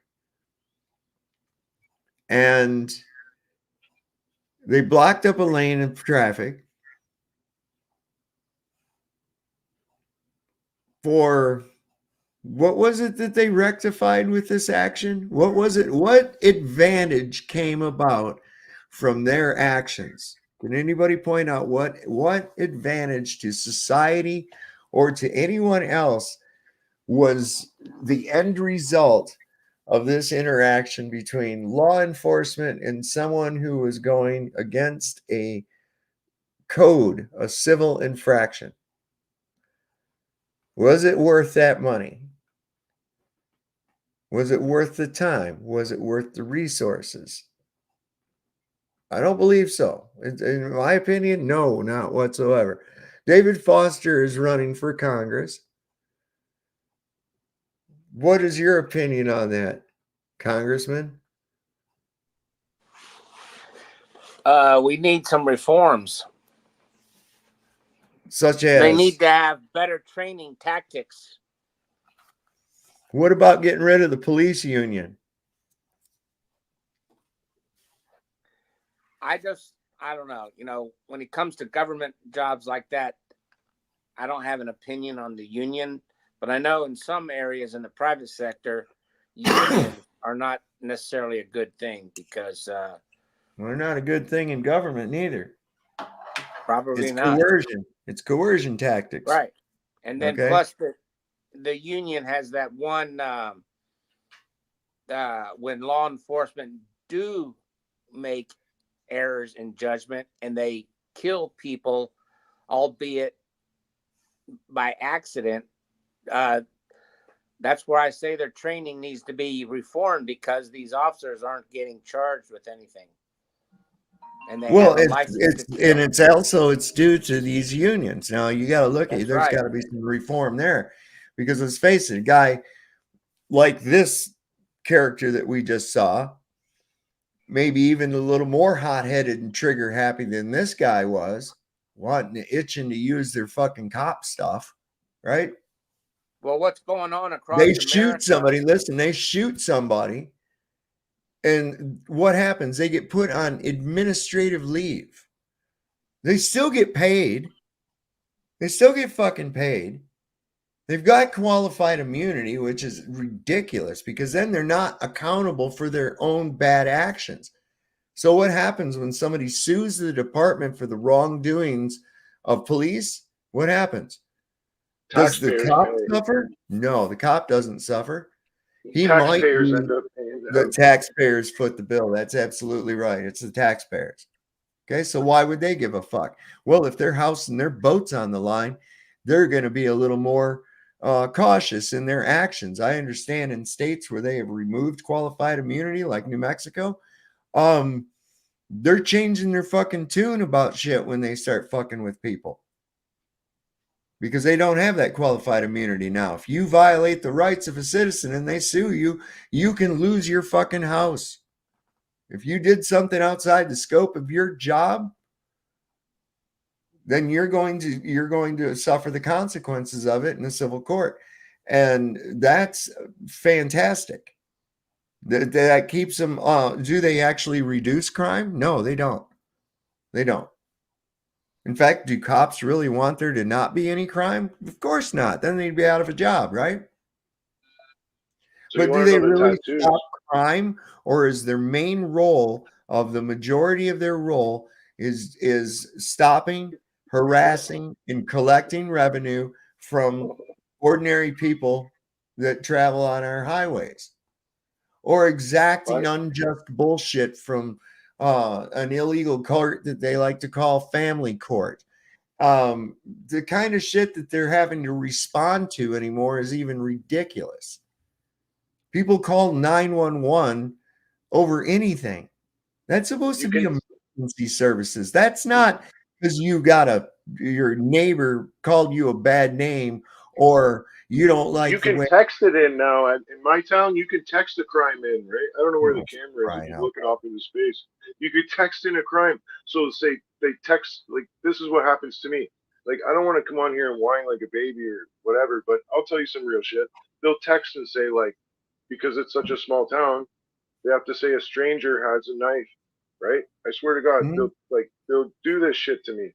Or they'll even call it in and fucking say I'm threatening to stab people when, dude, I mean, like, I got a lot of problems, but threatening people, even in an altered state, is not something I ever do. And I mean, this is, anyways. So, but how do you expect them to show up when they've got this phone call? It's a hot guy with a knife, fucking drunk, right? So they say, or whatever. And it's just fucking, they know what to say. But if, they show up half the time, like I said, depends who shows up first, right? But if, if it was all, And the thing is this, and this is how these red they're flag not strangers. laws. Well, this is why that's a problem right there. Okay. Now, if the person that did accuse you of that is found to have lied, then that person should be charged. And I think punished as harshly as if they were the person that did what they accused. Yeah, it's literally the Okay. conspiracy fucking So, charge. That's a conspiracy. if I lied, listen to me. Try if to I hurt lied, someone. Yeah, I understand. If I lied and said, hey, so-and-so took out a gun and threatened my life with it, and it's found that you lied, then you should be charged with whatever that guy would have been charged with for what you lied for. Okay. And then you suffer the same punishment. That I think is a great way to turn this kind of a thing around. And this is the problem with the red flag laws that they have, these extreme risk order protection laws, also known as red flag laws. Okay, so you say you and your girlfriend, you're living together and you get into a huge ass fight. She storms out, she gets out of the house and she's really mad at you, and she goes and tells the police, hey, my boyfriend's got a whole lot of guns and I'm afraid that he's going to use them and go hurt somebody. They come and take your fucking guns, and you have to spend months and months in court to prove that you're not, to prove your innocence. You're guilty until proven innocent. That's how that fucking shit is. It's not due process whatsoever. And like I said, both sides of this debacle that they call an election are completely for that. And they're both sides are for civil asset forfeiture. None of them, you're never going to hear any of them say how they're going to relieve any of the tyranny. They just tell you how bad the other guy is. They don't say anything fucking good about their own self, really. Well, Donald Trump does. He's all the time bragging on himself. And why don't you put the debate on? Everybody's quiet. Why don't you put the debate on and see what they're talking about? You could probably find that. Oh no, it's over. It's over. I don't. And you already watched it, eh? I watched most of it. It was fucking hilarious. It was. There was a time there where and I think Trump is he's at least entertaining, because what did he say? He says, oh, and that's another thing. Who's even running the country right now? I mean, we have a president walking around and he doesn't even know if he's alive or not. I'm like, he never stepped down or said, like, there was no, like, I'm unfit, so the vice president's in charge, right? Like, I mean, I'm just an observer from Canada, right. with a the K. observer, he didn't resign. He just dropped out of the race, and they gave it to Kamala, which is totally against the process that it's supposed to go. I mean, there was no like primary or anything else like that. They just said, okay, well, you're just going to take Joe's place. Not the second runner up of, who was next in the polls against Biden, right? None of that. No. But so this whole thing has been really crazy. No, you were just saying you can text in a crime, right? Or you can call 911, right? Oh, okay. Yeah, you can do it like through this AI shit and fucking. What's the response time? Oh, in my town, about 6 minutes if they're all about 6 minutes. Okay, so 6 minutes, that's a long time. Yeah, really. I mean, in the I scheme of yelled things, at I yelled at to certain people. It's going to take them 6 minutes to get here, so put that phone away. I was just talking loud for a second, right? And it's average about 6 minutes, and they're only about 2 kilometers away. Right. Okay. So somebody's kicking in your door, intent on doing harm to you, right? Do you think they'd get there in time to stop it? No, all they do is clean up the mess. They mop Right. up. So I want to show you this thing. I don't know if you know who John Stossel is, but I caught this on X today, and it's John Stossel, and he's talking about this very thing about your own self-protection. And I wanted to share this because this is really good. Do you carry a gun? Bad idea, says Hollywood. Countless TV shows portray good guys who try to stop crimes with their own guns as fools. Citizen's arrest. Drop your gun. The wise police officer sums it up. Leave it to a good guy with a gun to really screw things up. Liberal politicians agree. A good See, and that's the thing too. See, this is all about perception, what you get on the TV. This is what I love this piece. guy with a gun will stop the bad guys with a gun. It doesn't hold up. It doesn't, say experts, the media feature. Good guy with a gun statistically isn't realistic. It's an adolescent rescue fantasy. An adolescent rescue fantasy? Now, I'm no gun person. I was raised among lefty gun haters. I assumed Hollywood and the media told the truth. But then, 17 years ago, I hired the best data analyzer I know. That very tall guy on the left, Maxim Lott, here talking to the nearly as tall John Lott, his father, a criminal justice researcher who wrote this book. More guns, less crime? I was skeptical, and some researchers questioned Lott's data, but I've come to believe Lott is making a good point. In places where bad guys fear a good guy might be armed, crime tends to fall. Often just showing a weapon is enough to stop an assault. Police don't track such events, but these days some are posted on the web. Here an employee grabs her gun and the robber runs away. And again here. 3 robbers caught on camera breaking into a home in Atlanta. The men scramble to escape as the woman chases them. When a civilian tries to stop one of these instances, they're overwhelmingly successful. So why do all these TV shows lecture us about how it doesn't work? The gun control groups brag about working with the screenwriters and the producers for the shows. This group even boasts about its partnership with Hollywood and how they're consulted on scripts. There's major star power behind an effort to rewrite the script on how guns are used in Hollywood. Listen, this is real too. I saw a movie just recently. I think it was put out either this year or last year. And it's a pretty good premise to the story. This guy, he's on his way to help his cousin. He's got a large amount of cash on him. Corrupt cop coming through a small town.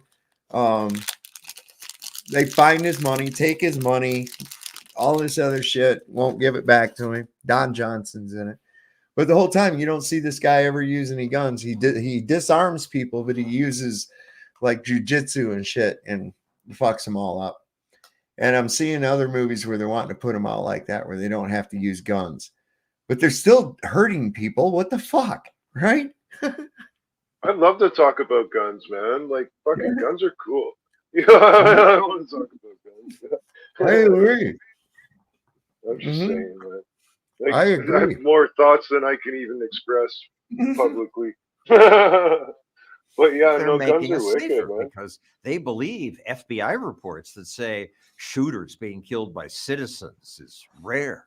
Why does the FBI say that? They're simply missing a huge number of cases. For example, well, the FBI includes the famous Pulse nightclub shooting. At least 50 people are dead. 1 week afterwards, Holy fuck. there was a similar attack at a nightclub in South Carolina. There, a concealed carrier took down the shooter. The thing is, it got virtually no news coverage. 49 people being killed is going to be a bigger story than 3 people being killed. I understand, but the guy still had like 125 rounds of ammunition on him when he was stopped. You would have right?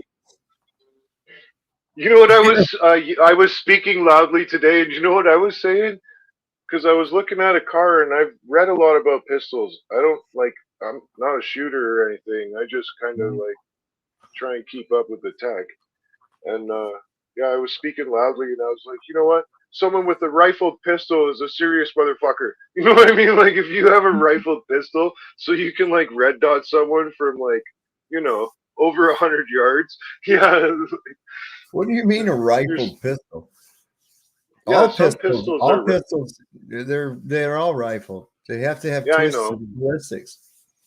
Yeah. No, I'm you just got a thinking long. of like, If you got a long barrel, I got a it's the ammunition, right? Like they have well, this. I got a Smith and Wesson 357 Magnum. Right, but It's what's the model. pistol ammunition? It's like a 5.62 or something. It looks like a rifle round. It's a 357 Magnum, Well, and that's it a has massive a 6-inch motherfucker. That's barrel. Listen, it has a Yeah. 6-inch. Wow, it has a 6-inch barrel, and of course, it has rifling in it. With that 357 Magnum, I can hit steel at over 100 yards. Yeah. That's no shit. That's a very, very good pistol. Well, if you could put 5 of them there, then that's good. Yeah, as long as you can put all 5 in the same general area. Put all That's 6. fucking sick. Yeah, right. I think at least some of the news coverage would at least mention, here's another case that almost turned out to be the same, but it was stopped. Also, remember the Parkland shooting? At least 17 people are dead in Parkland, Florida. Just a few months later, in Titusville, Florida, there was an elementary school that was having a big event at a park right next to the school. Had hundreds of students there, and a man came up, started firing his gun. Police say the gunman was then shot by someone else who had a legally concealed weapon. And was able to seriously wound the attacker and stop him before he was able to go and kill anybody. The bystander saved a lot of people's lives, says the police. But I never heard about that.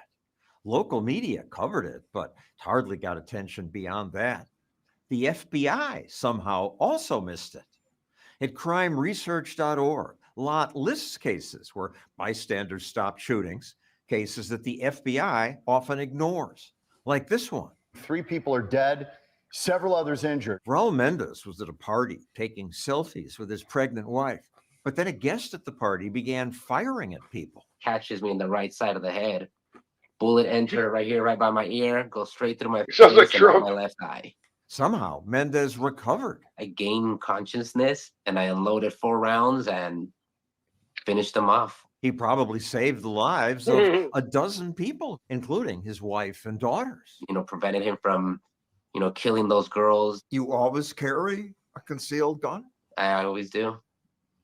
What Even are you when gonna I'm shopping, yeah.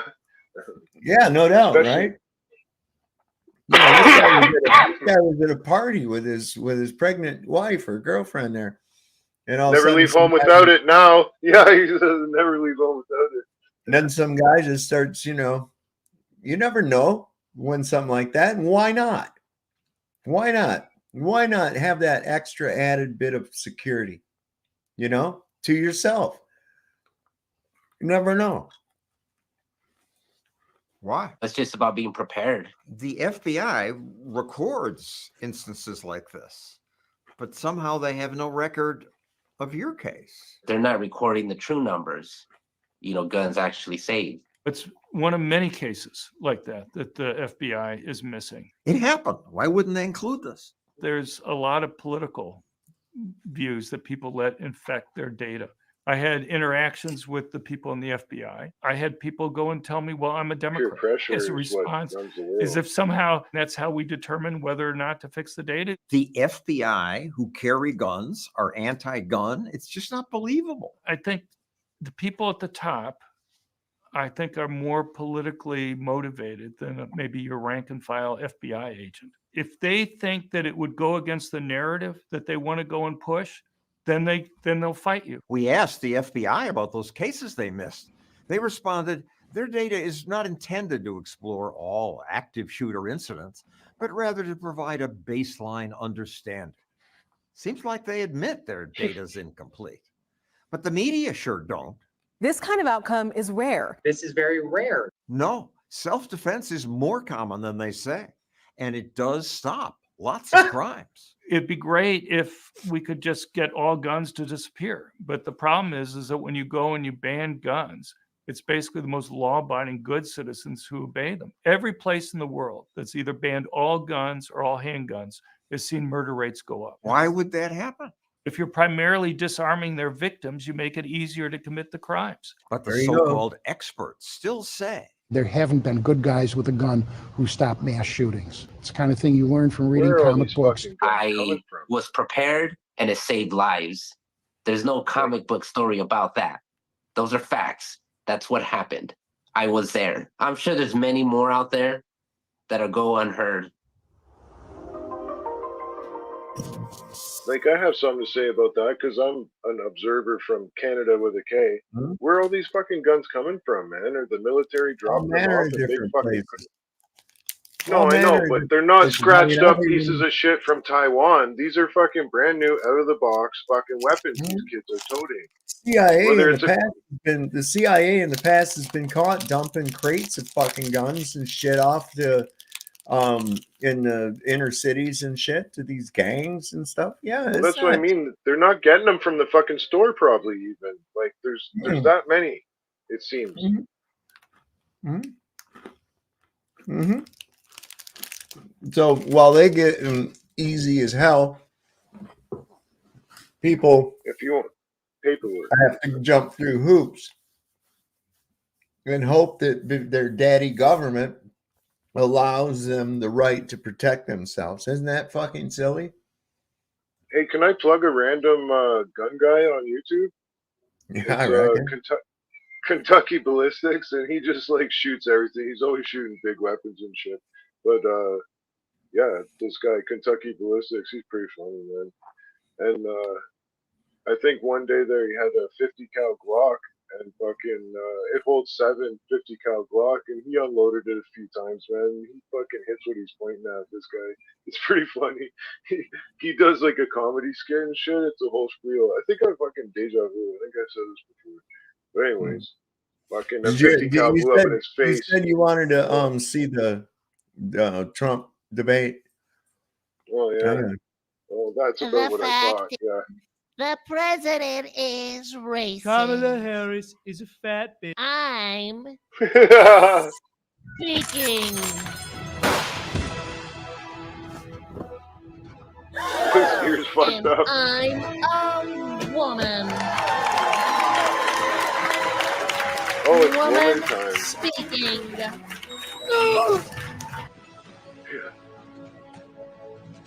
I am speaking.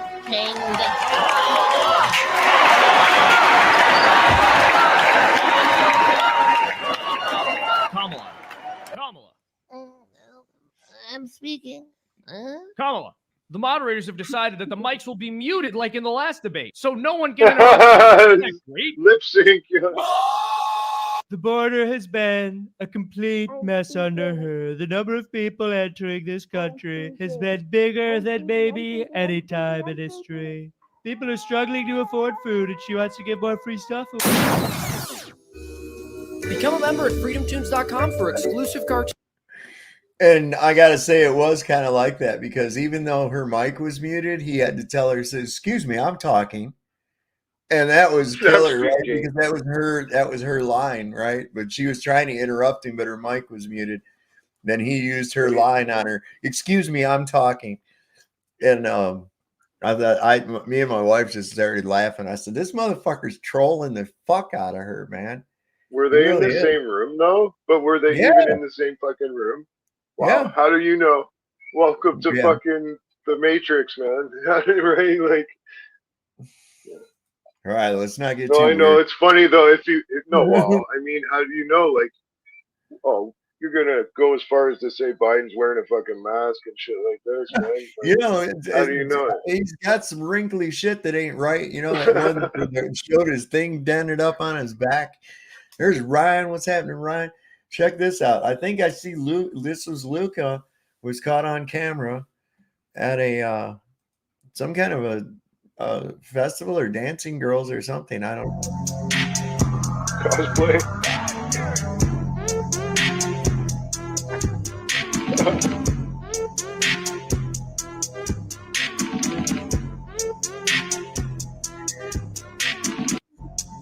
I wish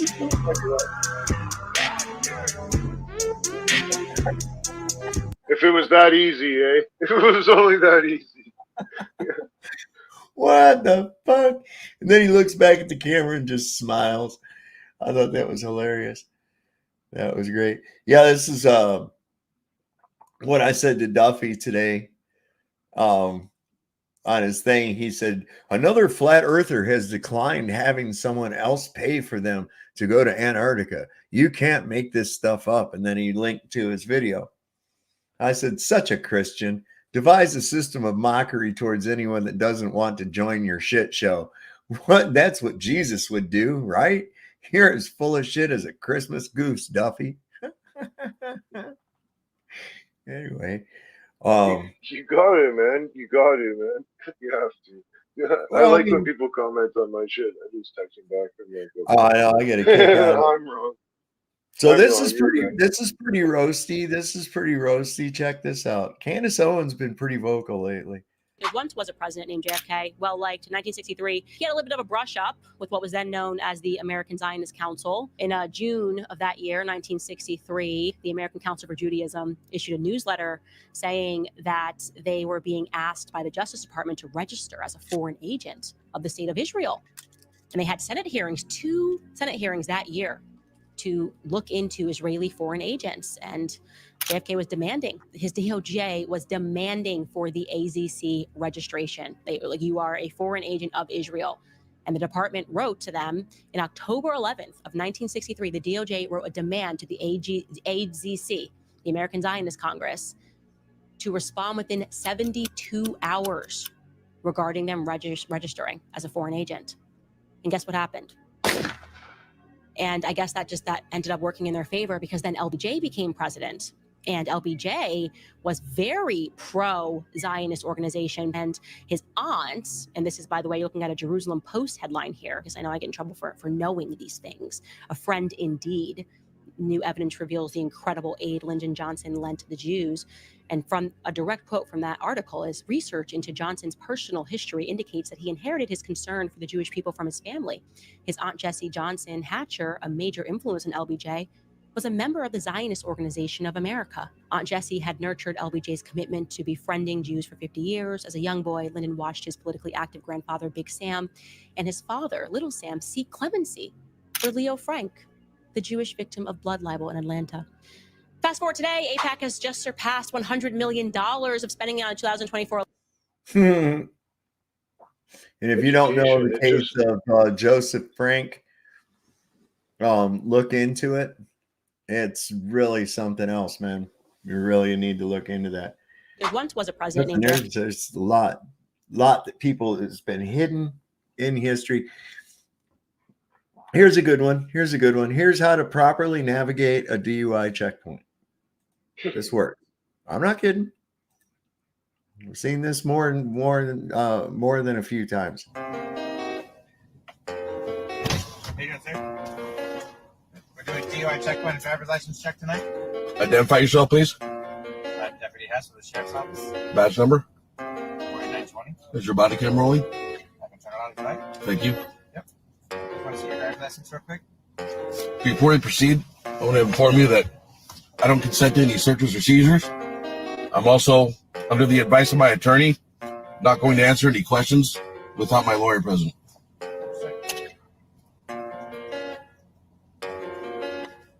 have the right not to incriminate yourself. Anything to drink tonight? Right, sir. Have a good night.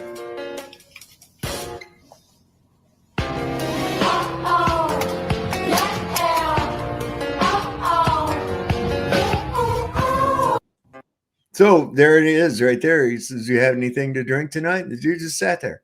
He'd already informed the cop, I am not answering any questions. Have you had anything to drink tonight? That's the fucking question, isn't it? Right?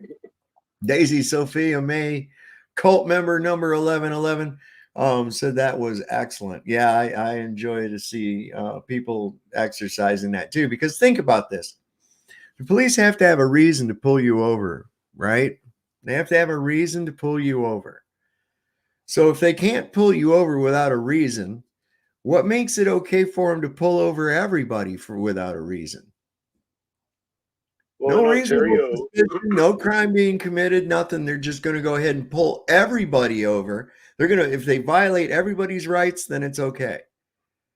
well, in Ontario, it's accepted practice in court that they can pull you over just to make sure you're the owner and driver of the vehicle. Like they can just pull you over to check your registration. No, they're not allowed to do that here. They're not allowed to do that No, here. in Ontario, it's a thing. They can do No. that. Like so, like I said, it's communist Canada. Yeah, But- Canada's But they no, I mean like, but they can't say something stupid like, "Oh, you had a headlight out, but you didn't," right? You know what I mean? that's how they do it here. That's how they do it here. They Or have they'll to, change they their have story. to have a reason. They can't just pull you over. I pulled you over to check and see if you have a drive. No, you don't get to do that. You don't get to pull me over unless I've done some kind of a traffic infraction, or if you have a reasonable articulatable suspicion that I am about to have or am committing a crime. See, And that's kind of it. the way I see our laws is the federal charter says that they can't do that shit. You know what I mean? It kind of says like you can't just detain someone for some frivolous shit, right? But they'll make a provincial law that says when you're operating a motor vehicle in Ontario, ...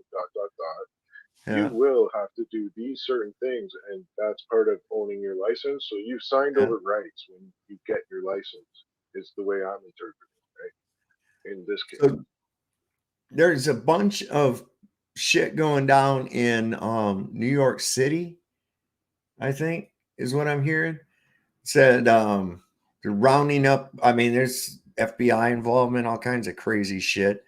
Let me just play this real quick. Something shocking and happening in New York right now, and details are unclear. Here's what we know so far. Federal authorities, along with the FBI, have just carried out raids on the homes of top officials in the New York Police Department, including the NYPD commissioner and several other high-ranking officers. But it doesn't stop there. Other key city officials, like the first deputy mayor and the deputy mayor for public safety, have also had their homes searched. During these raids, electronics and cell phones were reportedly seized. Interestingly, Mayor Eric Adams hasn't been raided, but he has received a subpoena, which could mean he's being asked to either provide evidence or testify in connection with this investigation. While the authorities haven't disclosed the reasons behind these actions yet, it's clear that something major is brewing. As this story develops, I'll be sure to keep you updated.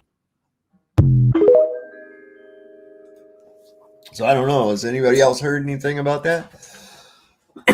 We'll be closing it down here in a couple of minutes. I'm just gonna go over a couple other cool things that I ran across here. Oh, here's the guns. guns. Oh, let me bring that up. Yeah. Where is it? Found this really cool little video. Fun shit. Here it is. Get the fucking pneumatic paintball guns, but they're for mace. They look attractive. Watch this. This is not magic. This is a real science experiment. A ping pong ball that was supposed to float at the bottom of a funnel. Pour water into it. You'll find that the ping pong ball doesn't float. Take a white rose, cut the stem into quarters, and insert it into 4 different colors. Leave it overnight. You'll have a colorful rose. Put a cotton thread on an ice cube. Can you believe it? Just a sprinkle of salt. You can easily lift the ice. That's how you salt snow. Sprinkle a few grains of salt on the table. It's how you make an egg stand up. What if the remote control only has 1 battery? Just use a piece of wire. Connect the positive and negative poles of the remote control. The remote control can be used normally. Tin foil from chewing gum. Cut it into this shape. Align the positive and negative terminals of the batteries. You can start a fire in the wilderness. Roll the paper in a cylinder with a pen. Slant it over the top of a cup. Ignite the top. You'll see the smoke flowing down. creating a spectacular white waterfall. 2 pencils in salt water, touching the positive and negative terminals of the batteries. You will see hydrogen and oxygen decomposing in the water. Magnets are attached to the ends of the batteries, into a closed copper coil. The battery runs. That's how an electromagnetic train runs. The negative side of the battery is attached to a magnet. Positive pole puts a copper coil. This is what makes the wheels of an electric car spin. 2 magnets hold a piece of paper, and a screw, and a dry cell battery. The wire connects the positive pole to the magnets. The paper spins. This is how an electric fan works. Huh. It's a lot in one little shot video, isn't it? I guess. Some of it, though, I've tried. I can't get it to work, but probably. This is not magic. This is a... I don't know. I can tell you what, there's a problem with that very first image. Okay? And let's see if anybody can remember the first out... image, man. Is this a test? Yeah. Okay. Oh, no, yeah, when it hits the glass, yeah. Okay, well, there's a problem with this right off the bat, though. Can anybody identify what the problem is? This is supposed to be a bullet traveling in the air. Yeah, exactly. It still has its entire shell. Still got its looks like it still has a fucking primer on it. Yeah. It's still got the shell. That's an unfired round, is what that is, and it's some kind of thing going on CGI that makes this is not see magic. Even it's spinning, but look how slowly it spins too. And the whole thing is this is all CGI, because watch this. This is not magic. This is a real science experiment. So that right there. Now this one I know. I've done this. This is true. If you put a ping pong ball at the bottom of a funnel, that's because you've got another surface's water trying to get down out through that hole. That makes sense. But you can jiggle it and it'll go back up to the top and wait till the water flows back down. If you disrupt that weight of that water in any way like that, a little bit starts to bubble out and it's gone.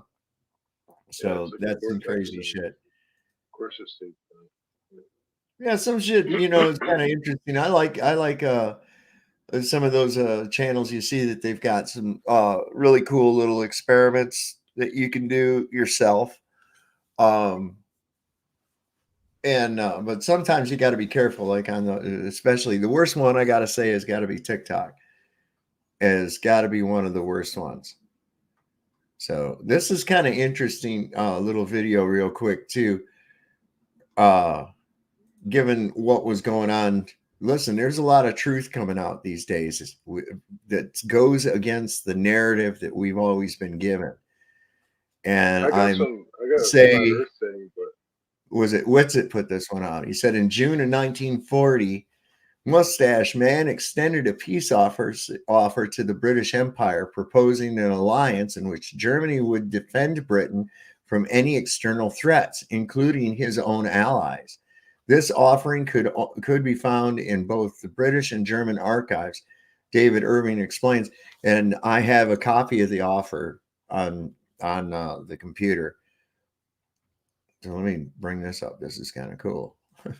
The peace offer to the British Empire, which Hitler made in June 1940, was as follows. I will withdraw all German forces from everywhere in Europe, except for the provinces which had always been German and which had been taken away from Germany at the end of the First World War. He didn't want any part of Poland or Czechoslovakia or Norway or France, except what had always been German. It was the great German dream. And as for France and Britain, although we had damaged Germany a great deal with our declaration of war and the hostilities since then, he offered to the British in this peace offer, which is in the British files, if you go to the archives now, and it's in the German files, of course, he offered to the British the following terms. I have the greatest admiration for Britain and the British Empire. I want the British Empire to survive in perpetuity and grow larger and larger. If the British Empire should at any time in my lifetime, Hitler's lifetime, be threatened by any outside force, including the Japanese, the Russians, the Soviet Union, who were Hitler's own allies, I guarantee that I will provide to the British whatever forces they may ask for to help to throw these aggressors out of the British Empire. That man was our enemy.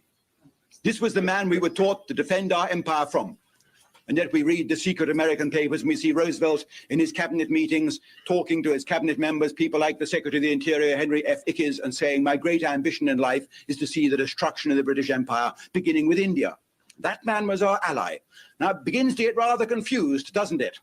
when you see why we were fighting the one and taking the alliance of the other, why we were selling up the empire in order to provide the money to buy the guns, the tanks, the ships, the bombs, the bullets, the gallons of gasoline from the Americans, because believe me, they didn't give us one single bullet or gallon of gasoline except that we paid up front for it in cash or kind.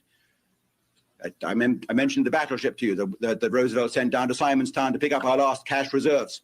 When that money ran out, Roosevelt sent Henry Morgenthau's treasury agents around the British bank accounts in Wall Street and elsewhere around the world, sniffing and snooping and snuffling to find out where Britain still had a few odd coppers left.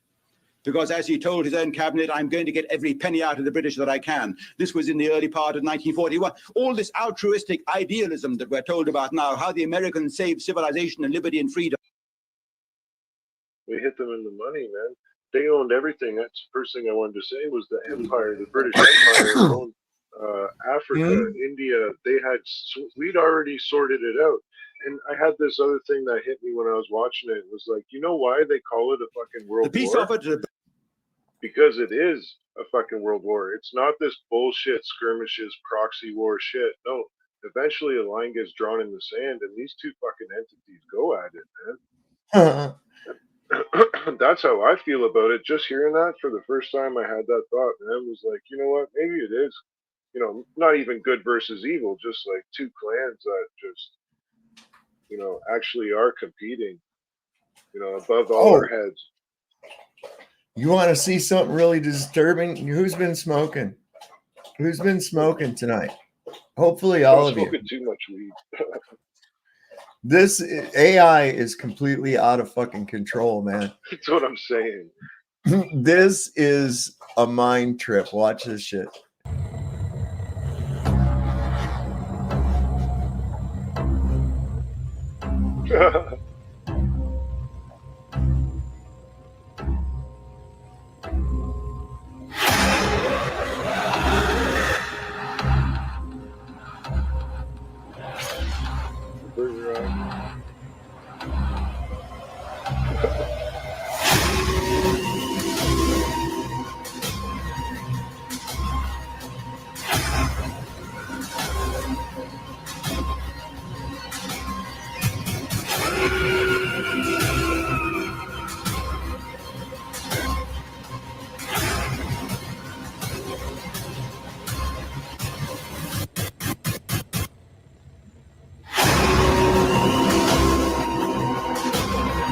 Oh my god.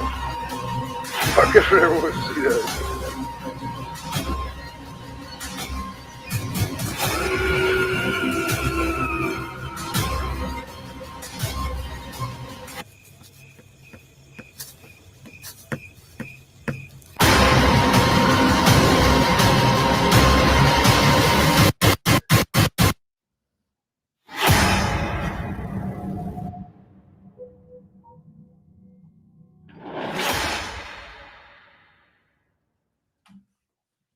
Fuck that. You know what, man? I love me a fucking good pie once in a while, though, man. Oh, like pizza's good for you. Fuck. That right there was just weird as hell, man. Oh, that's all cool. It's all that cool, was man. just the most weirdest thing.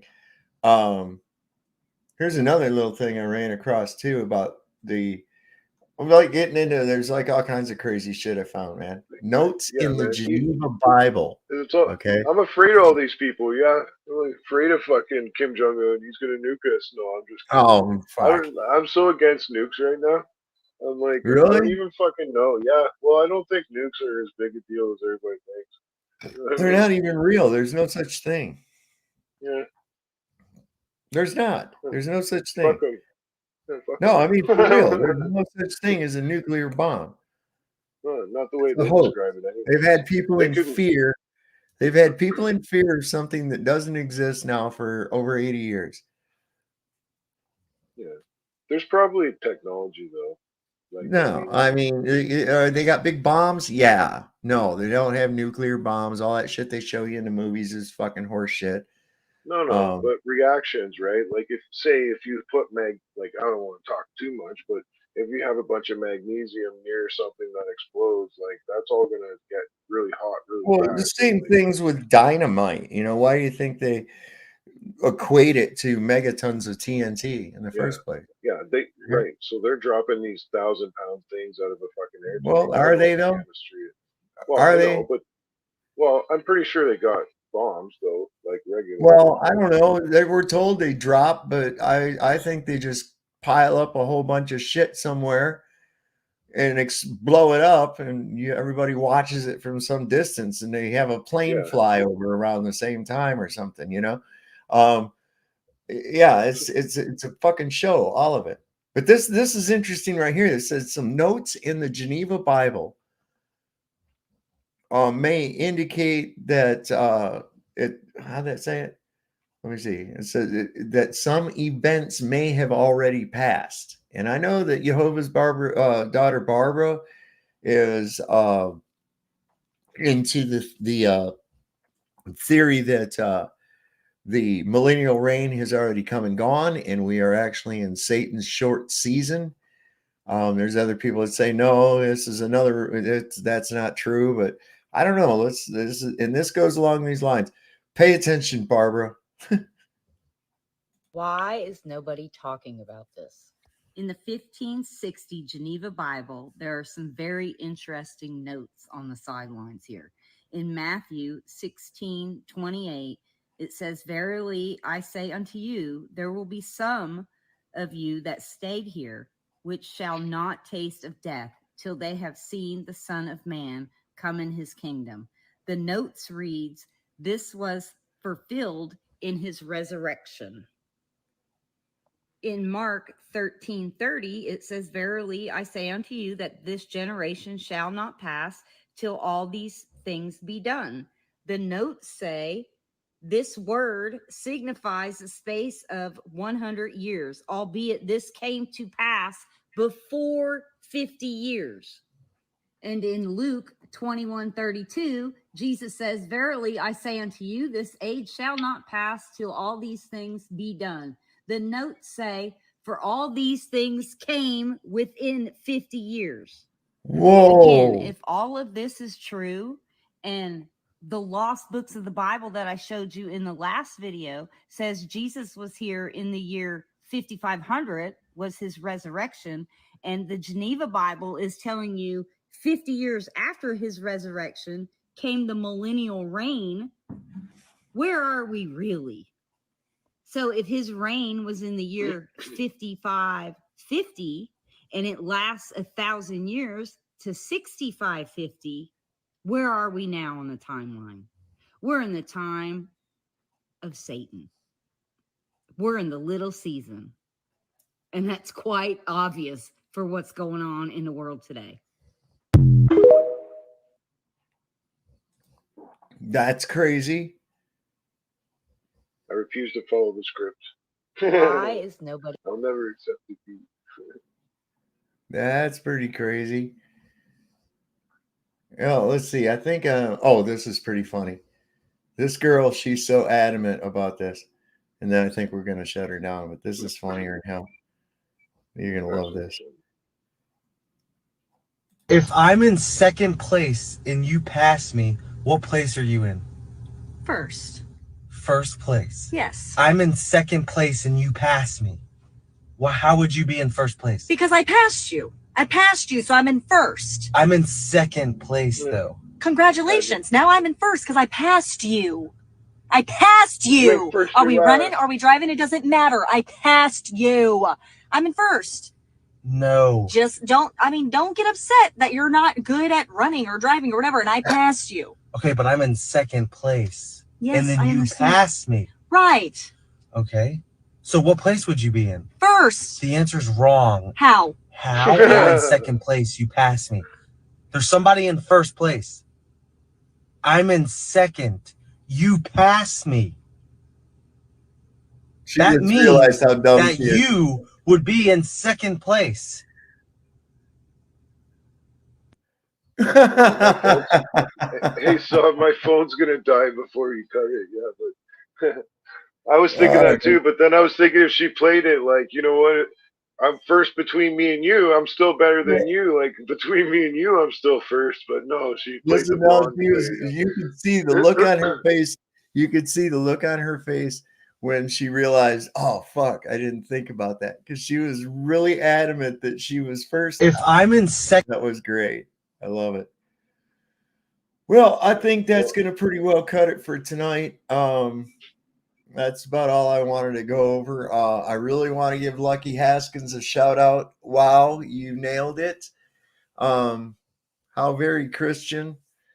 And I've said this before, for this guy to, you know, the way he acts and to want to, you know, it's like, hey, Snowman, you want to come over to my house for a nice big steak dinner? And you say, no, thanks. I can't make it, man.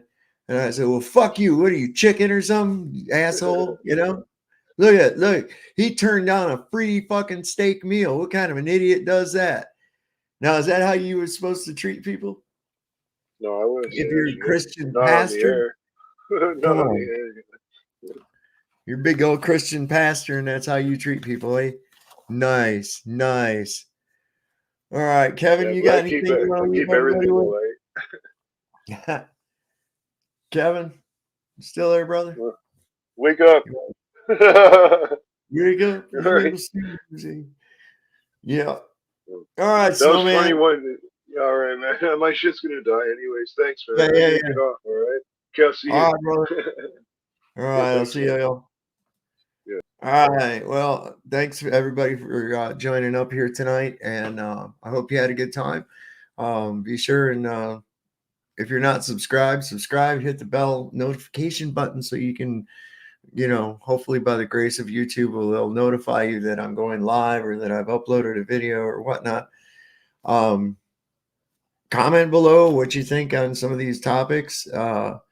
I enjoy responding to a lot of the top comments that I get. Some of you, some of them are just, hey, good show, and I'm like, hey, thanks, or whatever. So with that being said, you know, all we really need is fish sticks, rubbers, and a getaway car. The Lord loves a working man. Don't trust Whitey. See your doctor and get rid of him, because well, he'll probably fucking kill you. Good night, everybody.